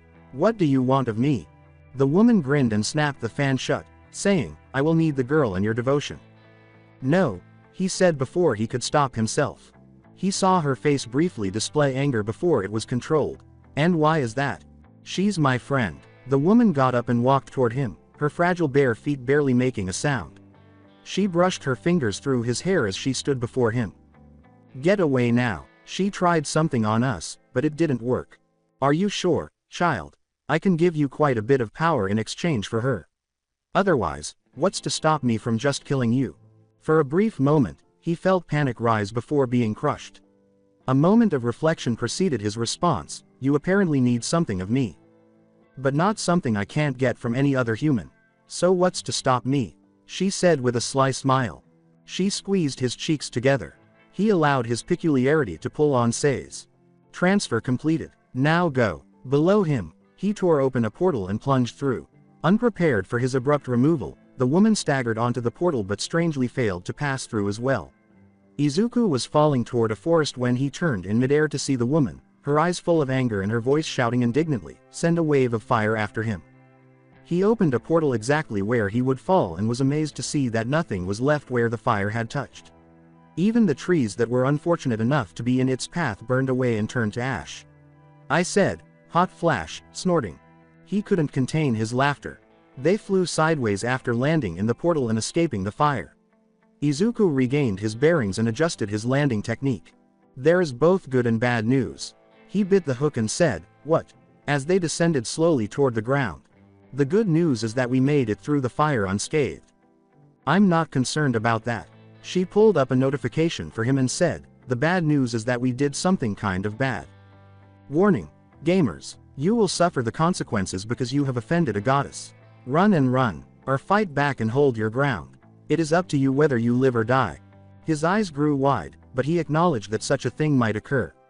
"I suppose that's the result of angering the goddess of anger control. Not like we have a choice, we can't let the girl die," she snorted. "Now let's find our way home by opening another portal." After a week of teleporting. "You know, I may not need to eat, but food right now sounds so good." "Well, it takes time away from fighting and training. Where should I go now?" His face was rubbed. "I don't know, we've been dimension hopping for what feels like forever and I have no idea of how to focus it still." "Well, take in her peculiarity and let's get out of here." They had touched down on yet another desolate planet in space. This one, however, had a respectable atmosphere but no life. Transfer completed. After opening a portal and passing through it, he was taken aback. As soon as he stepped outside into the center of a small town with Japanese language signs, he recognized it as Mishima. Cat trailed off. "Did we? We did it," was the cheer that Izuku couldn't control. "At last, let's head home, you still have a jog to go." After 5 hours. Izuku knocked on his house because he had misplaced his key some time ago. There was no response, but the door squeaked slightly and his mother flung it open right away. Her eyes began to water instantly. "Hi Mom, I'm sorry I wasn't home this past week, it's been kind of crazy." She simply gave him a hug without responding. The crying began. "Izuku, look." Kat drew his attention to the little calendar that was hanging on the entryway wall. March 20th is the date. He had been gone for months, not just a week, and he could feel the color fading from his face. His mother sobbed into him as he drew her closer. It took several minutes for his mother to relax and distance herself from him. He studied her appearance. In fact, she had become extremely thin while he was away. Her normally plump cheeks had sunk in, and her hair had begun to turn a shade of white. "I'm sorry Mom, we didn't plan for it to take that long. Some stuff happened. I'm sorry." As she began to cry once more, she said, "It's okay, you're here now, get her in bed, and clean up. You smell horrid." With a nod, he entered. "Is she going to be okay?" she asked as he walked by her. He removed her from his shoulders and placed her on the couch.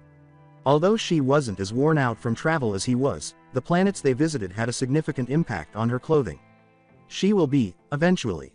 Would you mind giving Aki and her dad a call?" With a nod, his mother grabbed her phone. He headed to the shower and cleaned clothes while she was doing that. Knock, knock. Even though Izuku didn't have to sleep, he woke up because this was the most comfortable place he had been since coming here. After a quick conversation, Aki and her father went inside after his mother had gone to answer the door. With the exception of Aki gaining an inch or two, both appeared to be about the same. When she saw him, she grinned, but she continued on to her older sister. After a moment, she must have seen her sister's mana and sighed. She sat beside him, adjusting her rainbow polka dot dress. She was much more reserved than usual. "Hey. Hi." Isn't she typically extremely agitated? "We've been away for a long time." "So," she said, pausing for a moment, "what happened?" "Later please. We can hang out and I'll tell you more detail, but I'll save the story for when everyone gets here." She leaned into him after nodding, and when he gave her a hug, she began to cry. "Observe what you accomplished. How am I to blame for this? The last person to speak with her was you." "I haven't done anything, though." He addressed Aki, stifling the grating voice in his mind. "You okay? I've missed you guys so much. Don't leave me behind again. Please," she said, snotting and crying. Rather than respond, he simply gave her a closer hug. To be honest, he was at a loss for words. Her father was walking at the time, and he winked when he saw his daughter sobbing on a boy's shoulder. "I like him," Kat said with a laugh. "Your true self did wed him." "Meow, I see why. Please refrain from doing that. Pixie, Pixie, all right." Kneeling beside his unconscious daughter, Hideki combed a lock of hair from her eyes. Something struck his mind's eye at that moment. What was that? Something about black wolves is present here. Leave now, mutt. A twisted voice cried out, betrayal. Betrayal. The emotion quickly faded, and Izuku saw a gloomy aura begin to envelop the girl's father. Akido seemed to sense something was wrong. Dad, Warg, she asked, wiping away her tears and mucus, turning to face Izuku. What happened? I don't know. I heard some shouting in my head, then it disappeared. It yelled betrayal after meeting my AI. Oh, so you went for the voice in your head? She asked, arousing you. Not the time. What's happening to him? She got up and approached her sister and father. She extended a hand and touched Sei. She turned to his mother and bowed, saying, I'll deal with him, I'm sorry. Below her father, she opened a portal and shut it right away. She walked over to Izuku and took a seat beside him once more. With wide eyes, his mother turned to him for clarification. What just happened? He asked, gritting his teeth. She sighed. Warg went wild and started to take over Dad. He was fighting it, but Warg's personality is too strong and will eventually win. Teleporting him away is a lot safer and will allow Dad to calm Warg down. Happens every once in a while, normally Sei takes care of it. With his mother's wide eyes she added, he'll be fine, I swear, I just don't want him to destroy your house. After giving a nod, Inko returned to the kitchen. She gave a complete shake of her head. What exactly happened to Sei? He asked, turning to Aki. I'm assuming she used a spell called Anti-Magic Bomb. It's a planetary-wide attack that wipes magic forever. She raised her knees to her chest. It's a suicidal attack for a magic user. If magic disappearing doesn't do you in, it's the curse. I did see a pop-up for that. How long will it take for her to wake up? He asked, nodding in agreement with her explanation. Her mana is regenerating at a rather slow pace. The curse cuts natural regen in half. So I'm not sure, but I'm guessing maybe 3 years, give or take. She rested her head on his shoulder. Thank you for keeping her safe. He smiled at her and said, no problem. Izuku. Is that the woman who gave you permission to make me? Mandalay. Why on earth was she in this place?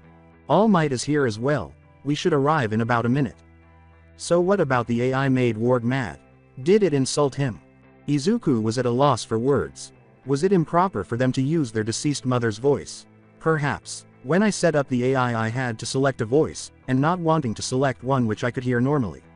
I chose one which I wouldn't ever hear again, he said candidly, avoiding contemplation. Her expression changed from one of confusion to one of gradual comprehension. Do you mind if I? She asked, glancing at him. I don't know. Let her go on a field trip, I'm fine with it. Akido took in wisdom of 2 after he nodded to her.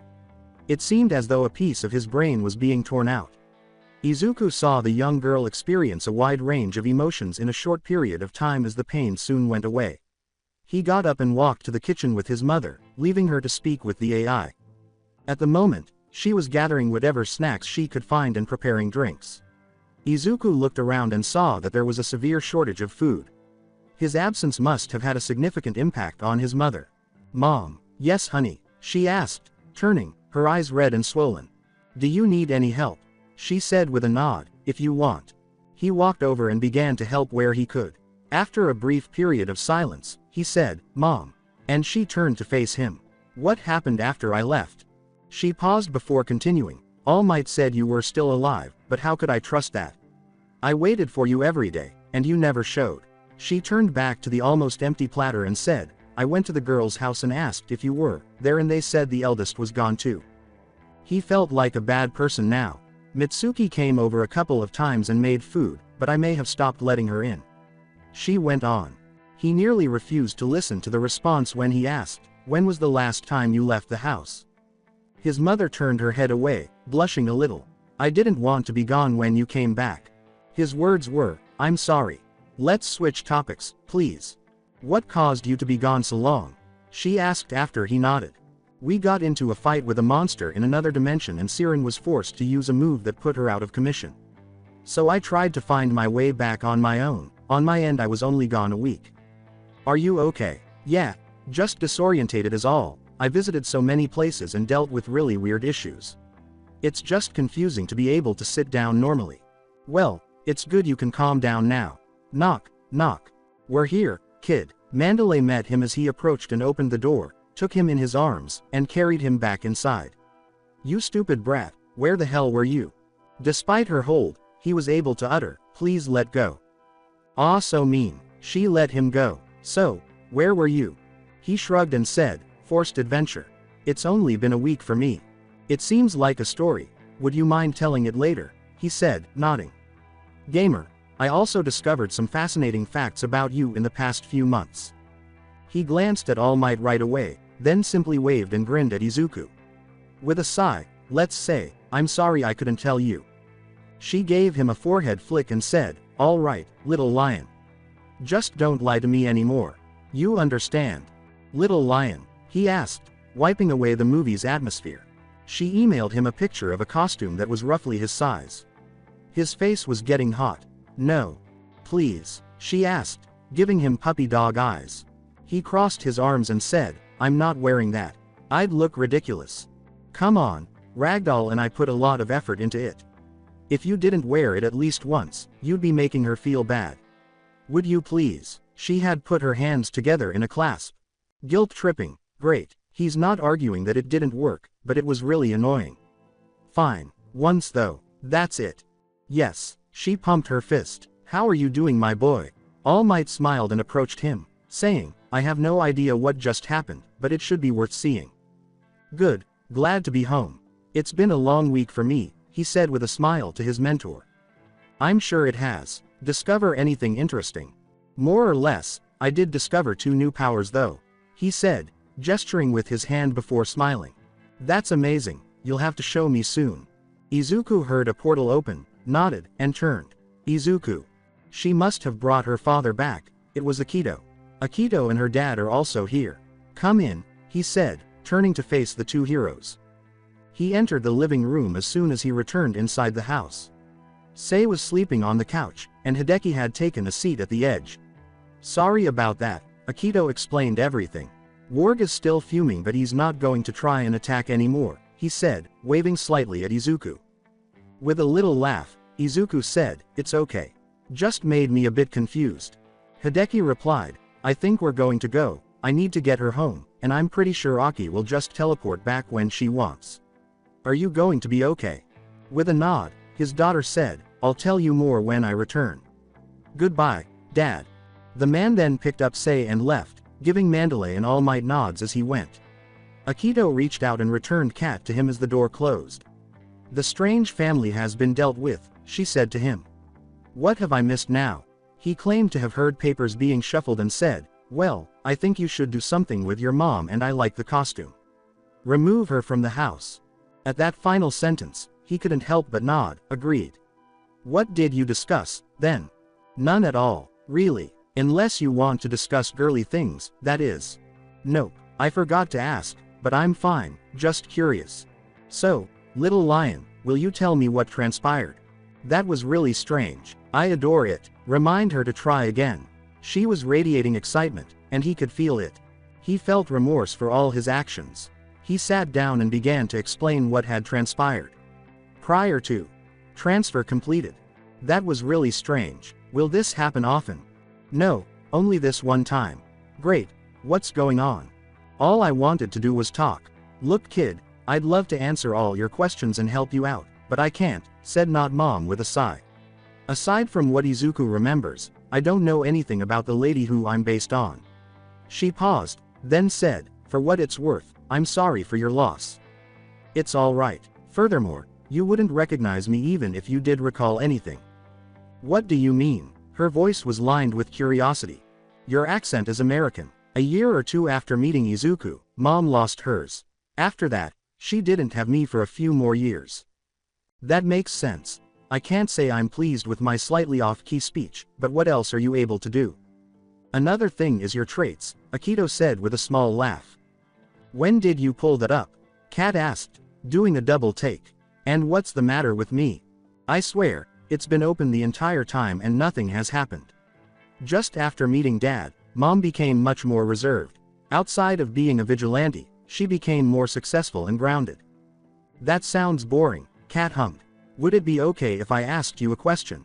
"Shoot, you do possess Izuku's recollections." "Yes, and I must say that it took a very long time to arrange them in a tidy manner. Akido chuckles, an additional query. However, you must keep it to yourself. Tell Izuku a lie. Who am I, in your opinion? A deviant of some kind. Alright, I can do that. How are you? What does he think of me? What do you? Oh, I'm sorry to inform you, child, but you are his younger sister. He has never thought of you as someone else. I apologize. That really sucks, Akido moaned into her knees. Don't be too sorry for it. Several women have flirted with him, but none of them left him with any lasting impressions. There is, but it depends more on the situation than on him chasing her. The universe is against me, great. You'll find someone, I suppose. What have you done to your elderly man? If Warg took over Dad, he couldn't get out of the special cage that Mom made for him. Dad will text me when Warg is calm, and I'll open a portal for him. However, I'll text him now to let him know what happened. How did you meet your parents? My mom always said it was out of this world, and Dad won't tell me, she sighed. Mom made a lot of innuendos, so there's no way to know, but I'm guessing Dad is from another dimension.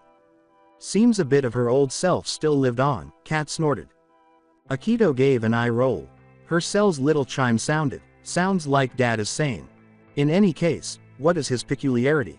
His quirk is Warg, she replied, typing out a message. It is a sentient entity with a variety of abilities, such as mental attacks and shadow manipulation, and he becomes more powerful if he takes control of Dad. Stronger. Warg boosts Dad's stats to the point where he could fight Mom in one match. Warg's inability to comprehend human emotions is the issue. He becomes enraged and attacks everything as a result. It also significantly reduces Dad's lifespan. He would most likely be dead now if it weren't for Mom and Sei. That is a bit of a jerk. So, will you be assisting going forward? I have as well. She extended her hand and tore open a portal, saying, I can't let this one go so easily, I've already lost one parent. Her father entered after a moment. Warg entered her thoughts. Hey Mutt, are you going to lose it again? Warg growled at the eye, but he made no answer. Since she doesn't even know Mom, it's all right, Warg. Warg grunted, his version of a snarl, half grunt. Warg retreated back to Dad after a second. Izuku, she yelled at the front door. Then we ended up back here. All Might burst out laughing, and a second later Mandalay joined in. Well, either they're anxious or you broke them. What would make them anxious? We offended a goddess, Izuku. Who wouldn't be? She corrected herself after saying it, saying, okay, I take that back. Who wouldn't be, aside from us? Fair enough, he asked after waiting for them to both settle down. So what was so funny? A couple of the teachers at UA and the team placed bets on what happened to you, Mandalay responded after All Might had wiped away a few tears. Although everyone had different guesses, Aizawa came the closest. What did he bet on? You're stranded on a barren rock after inadvertently knocking out the girl. That seems about what would normally happen, Kat snorted. What did he win? He asked, ignoring the remark.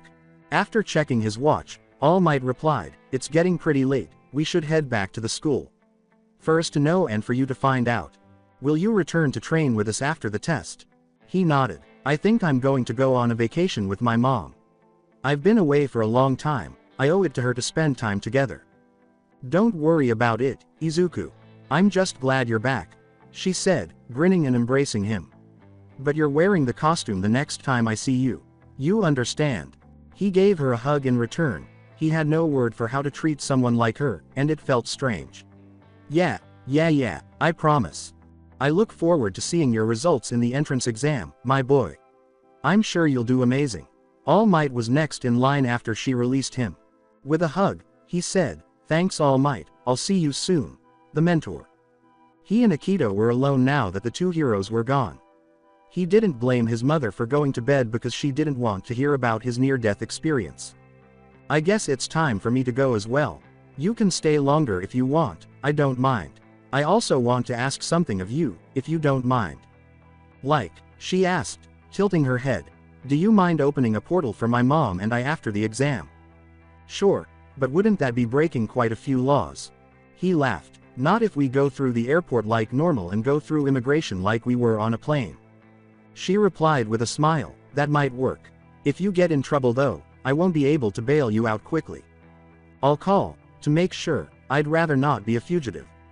With her hands raised, she said, I can see it now, a hopeful gets arrested abroad.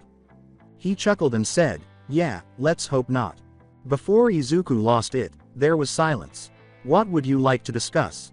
I don't know, she said, shaking her head, because you answered most of my questions during the story. Want to watch TV? He hummed. She brightened. Yes, so you never did say, she said after waiting for the TV to turn on. As he lay down on the other sofa, he glanced at her and said, what? What was the reward for eliminating the elemental? What did we get? That is a great question. I don't know, I closed it without reading the whole thing. You have extra quality points, don't you? He acknowledged that he couldn't really spend it on anything that would be useful right away. Get photographic memory then, it should contain the prompts from the memories. Why not? He hummed as he opened the window. He was given 2 prompts to choose the quality. The vault is now open to you. All of your memories, feelings, and struggles are stored in the vault. Maybe looking through them will help you understand who you are. Apologies, but you do not fulfill the requirements to access the memory vaults that you have access to. List of vaults and what they need. Player. Reach level 90. Reach level 30, 40, 50, 60, 70, 80, 90, 100 for one for all. Holy, Izuku, are you all right? He glanced at Akido and blinked, saying, I need to level. Why? She asked, tilting her head. To obtain neuron fire, you should attempt to level int as quickly as you can. Search the internet for free lessons on everything after that. For knowledge-based skills, this will be helpful. For physical skills, I advise watching videos and taking notes. Come on, please, just a little more time. Sorry cat, we don't have any more time. The portal will take us straight to UA. But compared to any school, this place is more fun. Also more dangerous than any school. That simply adds to the enjoyment. He picked up his bag and said, for you. He then went inside. A portal that emptied into the parking lot had been opened for him by Akido. He thanked her, said he was through, and opened his message window. Quickly, he got a message back. No issue, good luck, 3. He headed to the main hall, where all of the UA hopefuls were waiting, and closed the window. Since all of the teachers were already there and UA's classes weren't in session today, the parking lot was all but deserted. He reached the main entrance after following a path through a tiny park-like area. He saw a lot of people entering, with 1 or 2 teachers assisting the pupils. In fact, he believed he saw Kachin. He heard someone as he moved through the throng. Does anyone happen to speak English? When he looked, he saw a girl with red hair pulled back in a ponytail. She was standing next to a horned, blonde girl. On both, he applied observe. The numbers will appear in the order listed below. He walked over and raised his hand. I can. What seems to be the problem? Awesome. This girl doesn't speak a lot of Japanese and keeps trying to ask me questions, but I can't understand her. As Kendo put it, English isn't my strong suit. He turned to Pony and said, how can I help? With a smile, it's fine. Awesome. I really need to work on my Japanese. My name is Pony, she announced with a smile, holding out her hand. My name is Izuku. What were you trying to ask? He said, matching the gesture. She produced a piece of paper as the handshake came to an end. It says I need to find my way to the office of Mr. Nezu. I think he's the principal. Izuku gave a nod. He is. His office is on the 3rd floor. I'll take you. Looking at Kendo, he asked, is she all right? He nodded. She's just looking for the principal's office. I know the way and can take her. She grinned. Thanks. My name is Kendo. I think you said yours was Izuku. He grinned. Nice to meet you, and yes, that's my first name. You can call me Midoriya. She gave a nod. Nice to meet you, Midoriya. Mind if I follow? It'd be useful to learn where the principal is. He shrugged and said, sure. He turned back to face Pony and asked, ready? She smiled and nodded. They arrived at the office after a short walk and a few flights of stairs. Here we are. Anything else? She waved as she entered and shook her head, saying, I should be good. They said they would give me a guide. She didn't knock. Kendo said plainly. Izuku turned to her and asked, ready to get back? He laughed and said, she's very straightforward. Ready as I'll ever be, Kendo said, nodding. The exams written section was simpler than he had anticipated. Since his last day of school, he had not increased his knowledge or acquired any new ones. He was therefore pleasantly surprised when he succeeded in finishing. After being waved over by Kendo, he joined the crowd of hopefuls in the auditorium and took a seat. How did you do? Pretty good. It was actually a lot easier than I thought it would be. So you have an intelligence quirk? Kendo smirked at him. Shaking his head, he said, nope. I'm just really smart. After laughing and giving him a shoulder punch, she said, smart ass, more like it. As the last students entered the room, they struck up a conversation. Present Mike was the first to speak after the doors had closed. Hello listeners. The hopefuls all fell silent. Since all of you have finally finished the written, it's time for the practical. Can I get a yeah? Izuku forced himself not to laugh in the dead silence. Tough crowd. Anyway, let me explain, he said, pointing to the overhead prop. You will be separated into groups of 50 and thrown into a mock battle. Each villain destroyed will net you the amount of points indicated on their chassis. There are 3 sizes of robots, the higher the number the more dangerous it is. Any questions so far? He moved on to the next slide since no hands were raised. Along with the robots, each group will have 3 commanders, who, if defeated, will net the victor 50 points. Be careful though listeners, if you fail to defeat or capture the commander. He stopped for dramatic effect. You will lose 100 points. He began to murmur. For anyone thinking they will be easy prey, think again.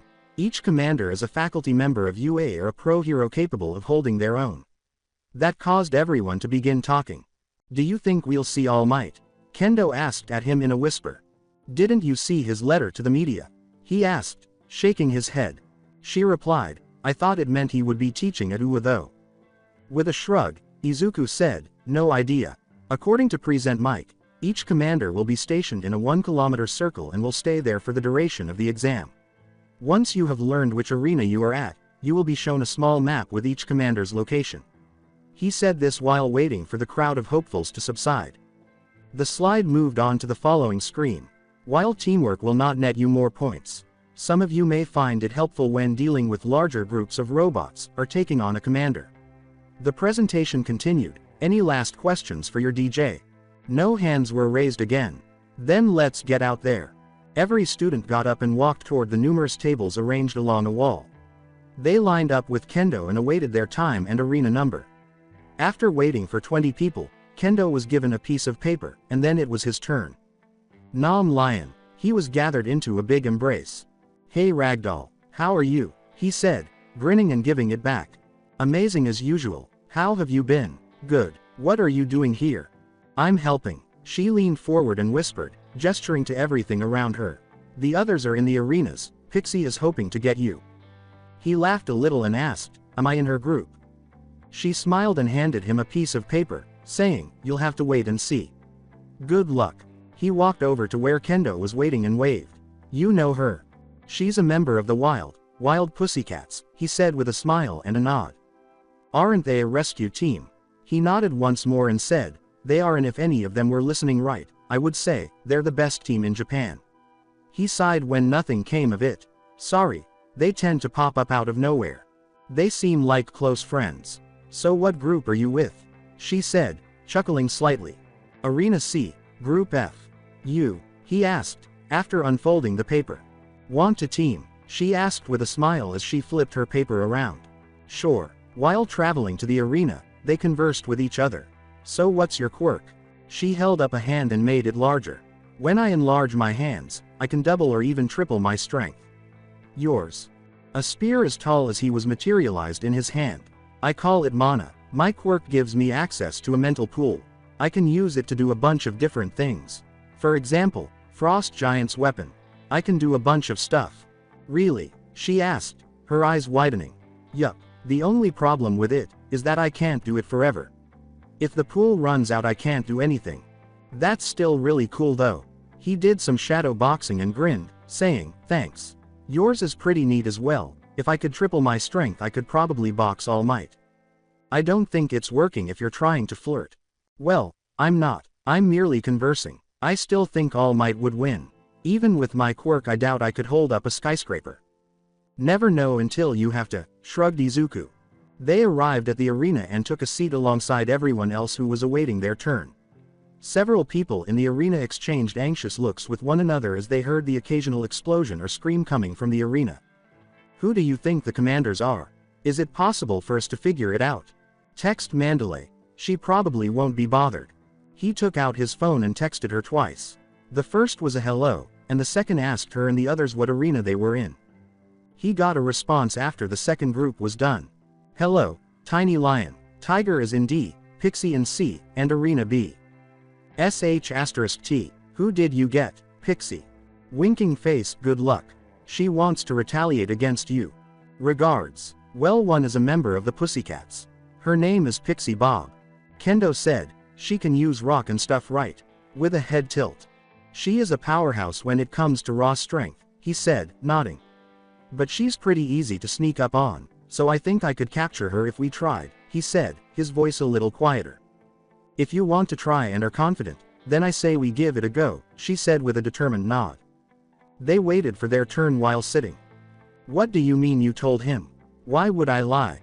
It was supposed to be secret. That's news to me. With a frustrated sigh, Pixie hurried away. Ragdoll laughed as Tiger sat quietly beside her. She's going to be so mad if Izuku catches her. You're going to need to apologize. Smiling, she said to her teammate, I'll just buy her a gift, she'll be fine. So how was your first 2 rounds? Mandalay's eyes scanned the running tally she kept. Round 1 I caught quite a few of them who charged me right out the gate. A scream into their mind, after that it was garbage duty. In total 12 so far. Tiger. None of the kids put up much of a fight and fell rather rapidly. The only exception was a kid who actually took a beating and managed to escape. He took a moment to say, 9. How many did the other heroes take out? Exclaimed Ragdoll. Between each of the 2 rounds, she glanced at the other teachers in the tiny lobby. Power Loader and Ectoplasm were in her group. How many went for you? She yelled at them. The tall one responded bluntly, as he always did. 13. A small army attacked me in the first round. I got most of them but a handful escaped. Power Loader grinned as he sat in the chair next to her and pointed to a metal bracer that he had marked with tallies. 19 including the second round. She glared at him and said, lucky. She turned to face the commanders of Arena A and yelled, Kayama. How many did you get? To Midnight. Midnight smiled at her and raised 2 fingers on one hand before raising another 2 on the other. AoE quirks are totally not fair, moaned Mandalay. She was met with a shrug and a smile. Break time is over, head back. The next group starts in 5 minutes, said Aizawa over the speaker. She looked to her teammates. See you soon, Rag, come on Tiger. After 2 hours. Present Mike was emphasizing, Group F, your reckoning is upon you. The whole time. A brand new quest, to create a hero. Goal. Succeed on the UA entrance exam.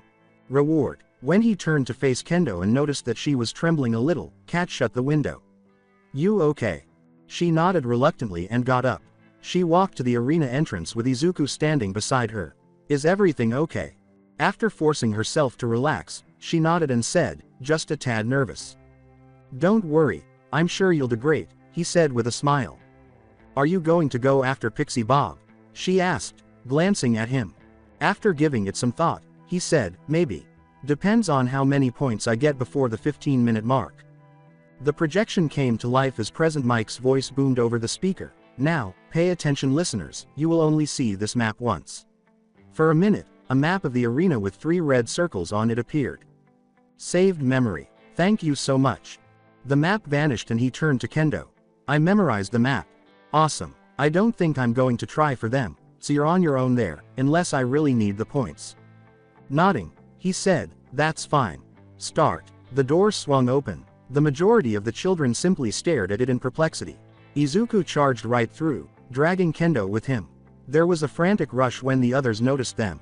The first robots, 4 1-pointers and 2 2-pointers, emerged a few meters in. He used the spells, Momentum Bomb, on Kendo and Strength of Hercules, on himself. You ready? He asked, smiling as he turned to face her. He hurled the phrase, for wah, ah, directly at the approaching robots. To her credit, despite her lack of preparation, she was able to quickly correct herself in midair and slammed into the poor 2-pointers with a loud crunch and slam. She clenched her fists and gave them both such a hard slap that they gave way. In order to stay competitive, he cast Mana Storm. The smaller robots in front of him were fried by the ethereal lightning that rushed through the air. 4 points. I hope it's like this every day. That would be pleasant. He caught up with Kendo, who was trying to relax. Thanks, she said with a smile upon seeing him, but don't do that again. All right, you good, he laughed. Nodding, she said, let's do this. Later, thousands of dollars worth of malfunctioning robots. Present Mike's voice boomed over the speakers, 15 minutes left. Our score is 73 points. Not bad, how about we try? Yes, the robots are becoming monotonous, so we definitely try. They're very predictable, he said with a laugh. How many? He asked, turning to face Kendo. She picked herself up and said, 67 with that last one. I'm thinking of going for a commander. Want to join? She remained silent, thinking. She nodded after a few seconds, then held out a hand and said, sure, but I'm staying back unless we have the upper hand. If we don't, I'm out. Deal. As he accepted it, he smiled and said, deal. Where's the nearest one? East 200 meters. East. He gestured toward it. They had seen a few people go off in that direction, but they had not heard anything. Looking and nodding, she said, you lead. He threw sight of the hunter as they headed for the red zone. As they got closer, several dim auras were lingering in the air as the world turned to grays. There was just one on the floor, standing around. He slowed his pace and muttered, it's not Pixie and they seem to be some sort of trapper. There are people hanging in the air. Watch your feet and be ready. He had no idea who it was. They moved through an alleyway, slowing down. He could smell, with his dark senses, that a lot of things had been here lately. Other people, perhaps, but there didn't seem to be quite so many. There was no way that many people felt competent enough to face a professional. They could be foolish, or that. Before she could finish her sentence, she shouted, wire. He looked where his foot would have been and froze in mid-step. Indeed, a wire was floating in mid-air. He stepped back and gestured to Kendo. They walked carefully over it after she nodded. After a leisurely few minutes, they looked around a corner in an open square. One woman, wearing a black ankle-length dress, stood motionless. Her face was emotionless, and her skin was as white as milk. It was as if Kendo could read his thoughts. She whispered softly, she's like a porcelain doll. Izuku nodded, but that picture was shattered by the cleaver in her hand. I can quickly close the gap, but there's no telling what's in between her and me, he said, mentally going over his plan. Then ascend. He could see several routes to the top of the building when he looked up. That might work, but what should I do when I arrive? Punch her. He wanted to sigh, but held himself back. I wanted to know if that would be sufficient. She is an expert. Humming, Kat said, gravity well. Izuku agreed after giving it some thought. That might work. If you see an opening, go for it. I'm going to try and stun her, he said, turning to face Kendo. He jumped from wall to wall while Kendo nodded. When he reached the top at last, he threw Sylph's blessing and leapt as high as he could. The protagonist, who was actually not blind, turned to him and gave him a quick flick of her wrist. The plaza was dotted with tiny shadows. With no other option, he charged her using air step. She probably put a wire in our way. If melting doesn't work, cast a new spell. I guess, he said, hoping to use the spell to surprise Pixie in their upcoming battle. He was certain that she would find out if he was able to capture this hero. Unless the observer intended to be cruel. Gravity well, Mana Gatling. As soon as his spell and quirk activated, tiny balls of light appeared all around him, and he hurled them at her. Gravity assist. He cast a spell as the first potential wire materialized as the area before him was engulfed in lights. Ethereal haunt. His surroundings became hazy, and he felt his body lighten. After grinding to acquire spellcrafting, the spell was one of Akido's first spells. When he got close, he saw that the hero had constructed a makeshift doll shield. Hold on, is she here? Refusing to be sidetracked, he stepped through the shield and took hold of her wrist. The touch broke the spell, and he threw as hard as he could at Kendo using all of his strength and one for all. He grinned when he saw the girl's wide-eyed expression. After a brief moment of panic, she caught the hero by holding out both enlarged hands. The catch was successful even though she ended up skidding back quite a few meters. He gave a little cheer, but it was too early to rejoice because every doll had turned on him and launched an attack of their own. This is really eerie. Let them burn. He jumped in Kendo's direction and shouted, run. Despite her wince, she nodded. The hero was trapped between her palms, squashed like a bug. Solar aura. The sun within him grew outside his body, illuminating his body before exploding. The dolls closest to him slowed to a crawl as he felt the clothing on his body begin to burn. They didn't burn or catch fire. Hero metal must be used to make them. Then, before they catch us, let's bounce and turn off the aura. His quirk came to an end, and he slammed one for all into his foot. He avoided the closest buildings with his leap. He took the time to apply emergency aid to his arm and foot while he was in the air. He only had one foot and one arm, so his landing was a little rough, but he was able to leave the red zone. Kendo appeared half dead and ran out of an alley a minute later, her hands gushing blood. She opened her hands and gave him the dirtiest look he could think of. The woman, covered in blood, fell out in a roll and stood up. She sighed as she looked side to side, her face still expressionless. I was doing so good too. Kendo approached him and appeared to slap him, but changed his mind. Heal, now. He smiled strangely and complied. As soon as she said, "Medic's respite," the cuts on her hands began to close. After saying, "Thank you," she punched him into a building nearby. You threw a person at me at nearly Mach 1. Kat was laughing so hard that she was on the floor. Other than laughing, the only thought he had was, her punches hurt. The pro was talking to Kendo as he got back up and walked back. She spoke in a rather low voice that seemed to be unhelpful. Congratulations. Since you've captured me, you gain 50 points. Grinning, Kendo said, "Thank you, Ms. You may call me Ms. Soma. I'll be a teacher at UA this year." Even though they both bowed to her, Izuku said, "We look forward to being in your class." She returned to her zone after nodding. But she did say to him, "That won't work next time, and Pixie wants to see you. She's over there." She then vanished, pointing to the next red zone. Kendo said to him in a half-whisper, "She's kind of weird." He turned to face her and nodded, saying, "Now that we have your points, it's my turn." "I don't have to go with you, do I?" Izuku held out his hand and shook his head, saying, "It was nice working with you, Kendo. Pixie would probably capture you. See you in class," she said, turning and running back toward the entrance after nodding in return to his gesture. "It was nice to meet you." He turned toward Pixie's zone after waving. "She will be furious. She was punched into a lake by you. I was unaware of the existence of the lake. You did it nonetheless." "Time," he moaned. "There are 9 minutes remaining." Eye of the Lost. He had learned 4 new spells from Akido. Her very first spell was the first one. The second was this spell that her mother had cast. The purpose of the spell was to help you find your way home. She made a mistake and produced a spell that could lock onto a target and offer the quickest route there, which was lucky for him. The target is locked. The path on HUD is 922 MWNW. Right now. He began to run, saying, "Hermes' blessing. Pixie, the one you call Lion, is on his way." "Thanks, Soma." He was able to flicker past my defense somehow. "Thought I should warn you." She said, "Thank you," and hung up. His quirk is fucking absurd. Did that little shit really get more powers? In contemplation, she kicked a nearby rock. What am I supposed to do here? Uraraka would be lying if she claimed that her day was going well. Her stomach was killing her, and others had destroyed the majority of her robots. Catching a commander off guard and capturing him was her best chance. She had attempted to pair up with a few people, but the majority had left her in the middle. She probably shouldn't have been bothered by that. The fact that one of them purposefully diverted her from a group of robots in order to score points for herself was painful. Upon realizing her betrayal, she had made the decision to simply depart and seek points elsewhere. Her current situation is the result of that. She was caught between failing to enter UA and a crazy woman who was muttering to herself. It was difficult to choose, but there was no B for this one.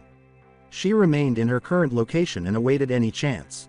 From where she stood on the roof, she had seen the woman quickly transform the landscape with her quirk. Rock pillars protruded from the ground, and it was unsettling to watch a professional get ready for combat. She covered herself with rock and waited until the last pillar stood. It didn't take her long to spot a man sprinting into the square. His green hair contrasted sharply with the concrete's gray tones.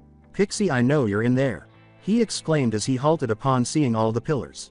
Clearly annoyed, the woman yelled, "No shit, Sherlock. Now come get me."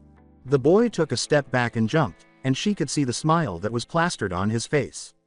Then he appeared to take off and fly in the direction of the woman. He simply vanished as boulders began to fly at him, but none of them struck. He was behind the pro when she heard something and looked down. She watched as rock began to form around his trapped foot. He broke free with an absurd amount of strength, so either the pro was too slow or the guy was way too fast. He ducked around her and leapt onto her back before he could be caught again. Time to cook Pixie. Kid, I swear if you do that. She felt as though she was standing next to a hot light bulb when he suddenly burst into a bright light. She shielded her eyes as she heard the man laughing and the woman screaming. He was thrown across the plaza and struck the wall with force when the light finally went out. After shedding her rock armor, the woman fled her previous location while yelling all the way. Hot, hot, hot. She turned around and gave the man the finger after she had gone a certain distance. That wasn't very nice, Lion. So that's his name. It didn't seem too bad because she had met people with worse names. Rising from his crater, Lion, as he was now known, began to call forth some kind of light. Before the light threw itself at the woman, a second passed. She mentioned a wall that was hit for her. She glanced back at Lion, but he had disappeared. Without the hand covering her mouth, she would have screamed, "Hey!" The man was crouching behind her when she turned. How many points did you get? She first displayed 4 fingers, then 6. He smiled and said, I'll push her this way, and when she stands still, jump on her. Use your quirk and separate her from the ground. How did he? She nodded, and he released his hold. Got it. In the blink of an eye, he was back in the plaza and zooming off. Really? What? The mere fact that she's a pretty girl? Not totally. Without assistance, I can't possibly win this. She's ready for practically anything I have. Cat snarled. All right, you'd better get laid with this. His cheeks began to flush, but he chose to ignore the remark. Concepts. Fire bombs. Is that what we're calling them now? He began to laugh. You have a more impressive name. Nope, he said with a smile. Then start working on it. Bottled Sun. Aki's final spell, she told him, written especially for him. He had to use his quirk non-stop for 3 days to help make it, but the outcome was incredible. Near him, the tiny bottles seemed to float in midair. Cat glanced at each and determined the trajectory. He picked one up in his hand and tossed it, pushing each one with one for all with a finger that was charged. Around him, tiny lights began to appear, and she watched. The air appeared to be pushed away as each was hurled with such force. A brilliant, fiery light burst from the first light. The woman, who had just taken down the wall, swerved around it and hid behind a column. She appeared to be working on something, but 2 of the lights attacked her right away. With a frustrated curse, she swam toward the structure she was standing on. She patted her face, getting ready to leap on top of a pro hero. This is something you can do. 3 more. We must also keep her motionless. I think that's a bad idea. I understand. So why do it? It'd be fun. He shrugged as he tossed another bottle. This woman's fist is capable of shattering solid rock. Due to her peculiarity, if you say so. You sacred. He threw another one. Not really. I simply believe that if this is how school will be, I would like to enroll. Here we go, he said with a grin. He used ethereal haunt and charged Pixie as she threw the last bottle. He saw her hurl a spear at him as the world became hazy. The spear struck the side of a nearby building after flying past where he would have been. When he touched her, she spun around and stopped where she was. The spell was broken. She smiled and said, Caught you, little lion. How did you know? He asked with a smile. Rocks began to creep up his legs as she said, Soma is a friend of mine. With a smile, she said, That's -100 points, lion. After a quick look up, he said, Nope. He held her in place as she looked up and attempted to dodge. Just as quickly, the girl jumped off and fell on top of Pixie. He released her and watched as she began to float. A second later, she woke up and began to complain, Leon. I lost now. Lost what? She just kept complaining. He looked at the girl, ignoring her, and grinned and gave her the thumbs up. Good job. Her cheeks flushed a little when she said, You did most of the work. He replied, True, but I have no easy way of getting her off the ground, without putting an arm or 2 out of commission. Pixie was staring at him. You done? With a slight whimper, she nodded and said, Yeah, let me down. He nodded when the girl arched an eyebrow at him. As soon as she tapped her fingertips together, Pixie leapt to her feet. He put on a shit-eating smile and said, So cats do land on their feet. He fell back onto his butt as she stomped the ground and glared at him, saying, Except lions apparently. Don't rely on other people for everything. If it weren't for Izuku you still would be hiding, Pixie said, approaching the girl and giving her a quick head flick. Uraraka flushed and retreated. She stomped the ground, and he was free. Pixie shrugged. Oh well. Rules are rules. 50 points to the girl. He got up and grinned at Pixie. Who's in the next zone? Just as Pixie opened her mouth to speak, a horn blew.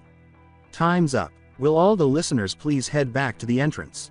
On this one, you really let the dog down. In any case, we had run out of mana. We lost the remainder of it because of that final spell. Damn, he moaned. Pixie told the girl to go to the entrance and shoot her away. She protested for a while before giving in. Pixie approached him and drew him into an embrace. Don't worry, Lion. There was more to the test than villain points. What do you mean? He asked, returning the hug. She grinned and let go of him, saying, come with me. They met Ragdoll in a spacious waiting area after Pixie had guided him there. After giving him a hug, she returned to her arena. Taking hold of his hand, Ragdoll dragged him into a spacious room. Recaps of the previous groups were displayed on hundreds of live screens. The screens were accompanied by a mountain of paperwork and about 100 desks. Behind each desk was a person who appeared to be evaluating one or two children. He was dragged by Ragdoll up a flight of stairs to a waiting room perched above everything. He saw All Might, Nezu, and Eraserhead seated to watch the screens. All three of them glanced when they walked in, but they didn't appear to be bothered by him. Mr. Aizawa merely glanced and turned back to the screens, but All Might and Nezu waved at him. After getting them some water, Ragdoll sat him down on a sofa in the back of the room and sat down beside him. You did super good, by the way. You watched? She asked as she accepted the drink. She snickered and gestured to All Might, whispering, that man might be your biggest fan now. He smiled and turned to face his mentor. Ragdoll could not have recognized All Might because he was in his slender form. How were they able to observe everything? There were no cameras visible to me. I don't know, asked Principal Nezu. Yes, Midoriya. The little hamster thing nodded as he spun around in his swivel chair. How did you watch everything going on in the arenas? I didn't see any cameras or drones. Nezu repeated his nod. That's because it is the quirk of one of our staff members. He is able to observe anyone outside in the open air. His quirk is also able to interact with electronics, making rooms like the possible. That's incredibly useful. All right. Nezu held his feet and said, you asked Ms. Tsuchikawa a question, did you not? He replied, she said something about there being more to the exam than villain points. I'm assuming there is some sort of second hidden exam. Nezu gave a nod, very close. He raised his finger, the only thing you were wrong about is the hidden part. We never bothered to hide how points are earned, nobody ever asks. So what are we graded on? He asked with an eyebrow raise. Once he was done, he gestured for Aizawa to continue. Normally the only second category would be rescue points. But since Mr. Aizawa won the bet placed on you when you went missing, the exam was changed slightly. With a sigh, he turned around to face him. I've requested that 4 more categories be added in addition to the regular 2. Team cooperation, combat potential, subduing potential, and assist potential. He gestured to the screens. The commanders are meant to pressure students to fight an overwhelming opponent and to gauge their reactions. It doesn't matter if you get captured by a commander, only that you show your true colors before, during and after your fall. For example, that last girl you helped? Asked All Might, nodding. While nodding, Izuku said, her name was Uraraka. He repeated his nod. That young girl teamed up 6 times and was abandoned each time. Even after that, she joined another girl, who deceived her. It was only after that she tried to catch Pixie Bob. I'm not one to leap to conclusions, but her team cooperation is more than likely through the roof, along with her assist and subdue. Her villain points are also nice and high thanks to you. Glad I could help. What about Kendo? Izuku grinned. Unfortunately, Nezu said, gesturing with a finger, we cannot share any data results with you. Aizawa replied, test results can only be shared with the examinee, unless they are by the examinee themselves. Nezu grinned and both teachers turned around as Ragdoll gave him a hug. You may stay here if you like, I'm sure Ms. Ragdoll will keep you company. Eyeing his mentor, he watched All Might mouth, you both did amazing. As he watched the battles on the screen, a smile began to appear on his face. While on vacation, a month later. Knock, knock. When Izuku opened the door, A hotel employee welcomed him. "Good morning, Mr. Midoriya. I hate to be a bother, but we received a letter at the front desk for you." "Thank you. Why wasn't I called?" she asked, accepting the offered letter. "I apologize, but when we tried calling the call kept dropping. If you'd like, we can have maintenance come in while you're out." "That'd be great, thanks again," he said, nodding. After nodding, the man left and went back to the main room, shutting the door behind him. "Who was that?" "Hotel staff. A letter was delivered for me." He was holding a letter with the UA logo on it after he had unwrapped it from its cloth prison. "It's my UA letter." "Really?" his mother exclaimed. Since they were in Japan, she had undergone a significant change in appearance. He was making her eat healthily, and she had gained a lot of muscle from working out every day while she was here. "Open it." Grinning, he tore the side open. A plastic device emerged in place of the paper letter. The screen came to life and requested his handprint when he pressed the single button. He held it in his hand, and a big play button emerged a few seconds later. He hit the play button. Above it, the device projected a 3D image and began to play. On screen was All Might. All Might began talking to himself, saying, "Maybe I should get a new phone." He turned back to the camera and whispered, "It is I, All Might." On a small screen, "It's going to be 3D. When did that become a thing?" More whispered, 3 years ago. And, "Oh sorry. Young Midoriya, my boy, you did amazingly well on the written exam. Though I suggest you brush up on your higher studies. As for your practical exam, you easily passed." He reached for the remote and clicked it. A few scenes from his exam were shown. He observed how he caught Miss Soma from the outside. It was really cool to watch him vanish and then reappear out of thin air. It said, "Your villain points were average and could have been much better." Villain had a score of 73. A few scenes were shown, showing the few occasions he and Kendo had assisted a couple in need. You earned a cozy sum for helping when you noticed. A53 showed up beneath rescue. As for the other 4 categories, I turned to Mr. Aizawa. Aizawa looked extremely worn out as the camera cut to a new backdrop. "Midoriya, your team cooperation is on par with a pro, but needs to be refined. Your combat potential, considering everything you didn't show during the exam, is better than most heroes. Your subdue potential needs work as most of your abilities are meant to harm. Your assist is also very high as your quirk and willingness to use it on allies is second to none." He gave a nod to the camera and it returned onto All Might. With his ever-present smile, All Might opened his arms and exclaimed, "Welcome to UA, your hero academia. The judges deem it fit to grant you the following scores. Teamwork, 89; combat, 100; subdue, 22; assist, 91. I almost forgot, I will be teaching at UA this year. I look forward to having you in my class." Was followed by more murmurs, a final peace sign, and the video cut. The quest is finished. To create a hero. Reward: 1 level more in all quirks. Only by crossing over into the impossible can the boundaries of the possible be established. The author Arthur C. Clarke. "You did it," his mother exclaimed as she gave him a hug. "Happy school. Stop talking. This is incredible." Normally, he wouldn't be so harsh when backtalking her, but he deserved this. He returned his mother's hug and joined her in cheering. I will continue this story in next part. Till then, bye bye.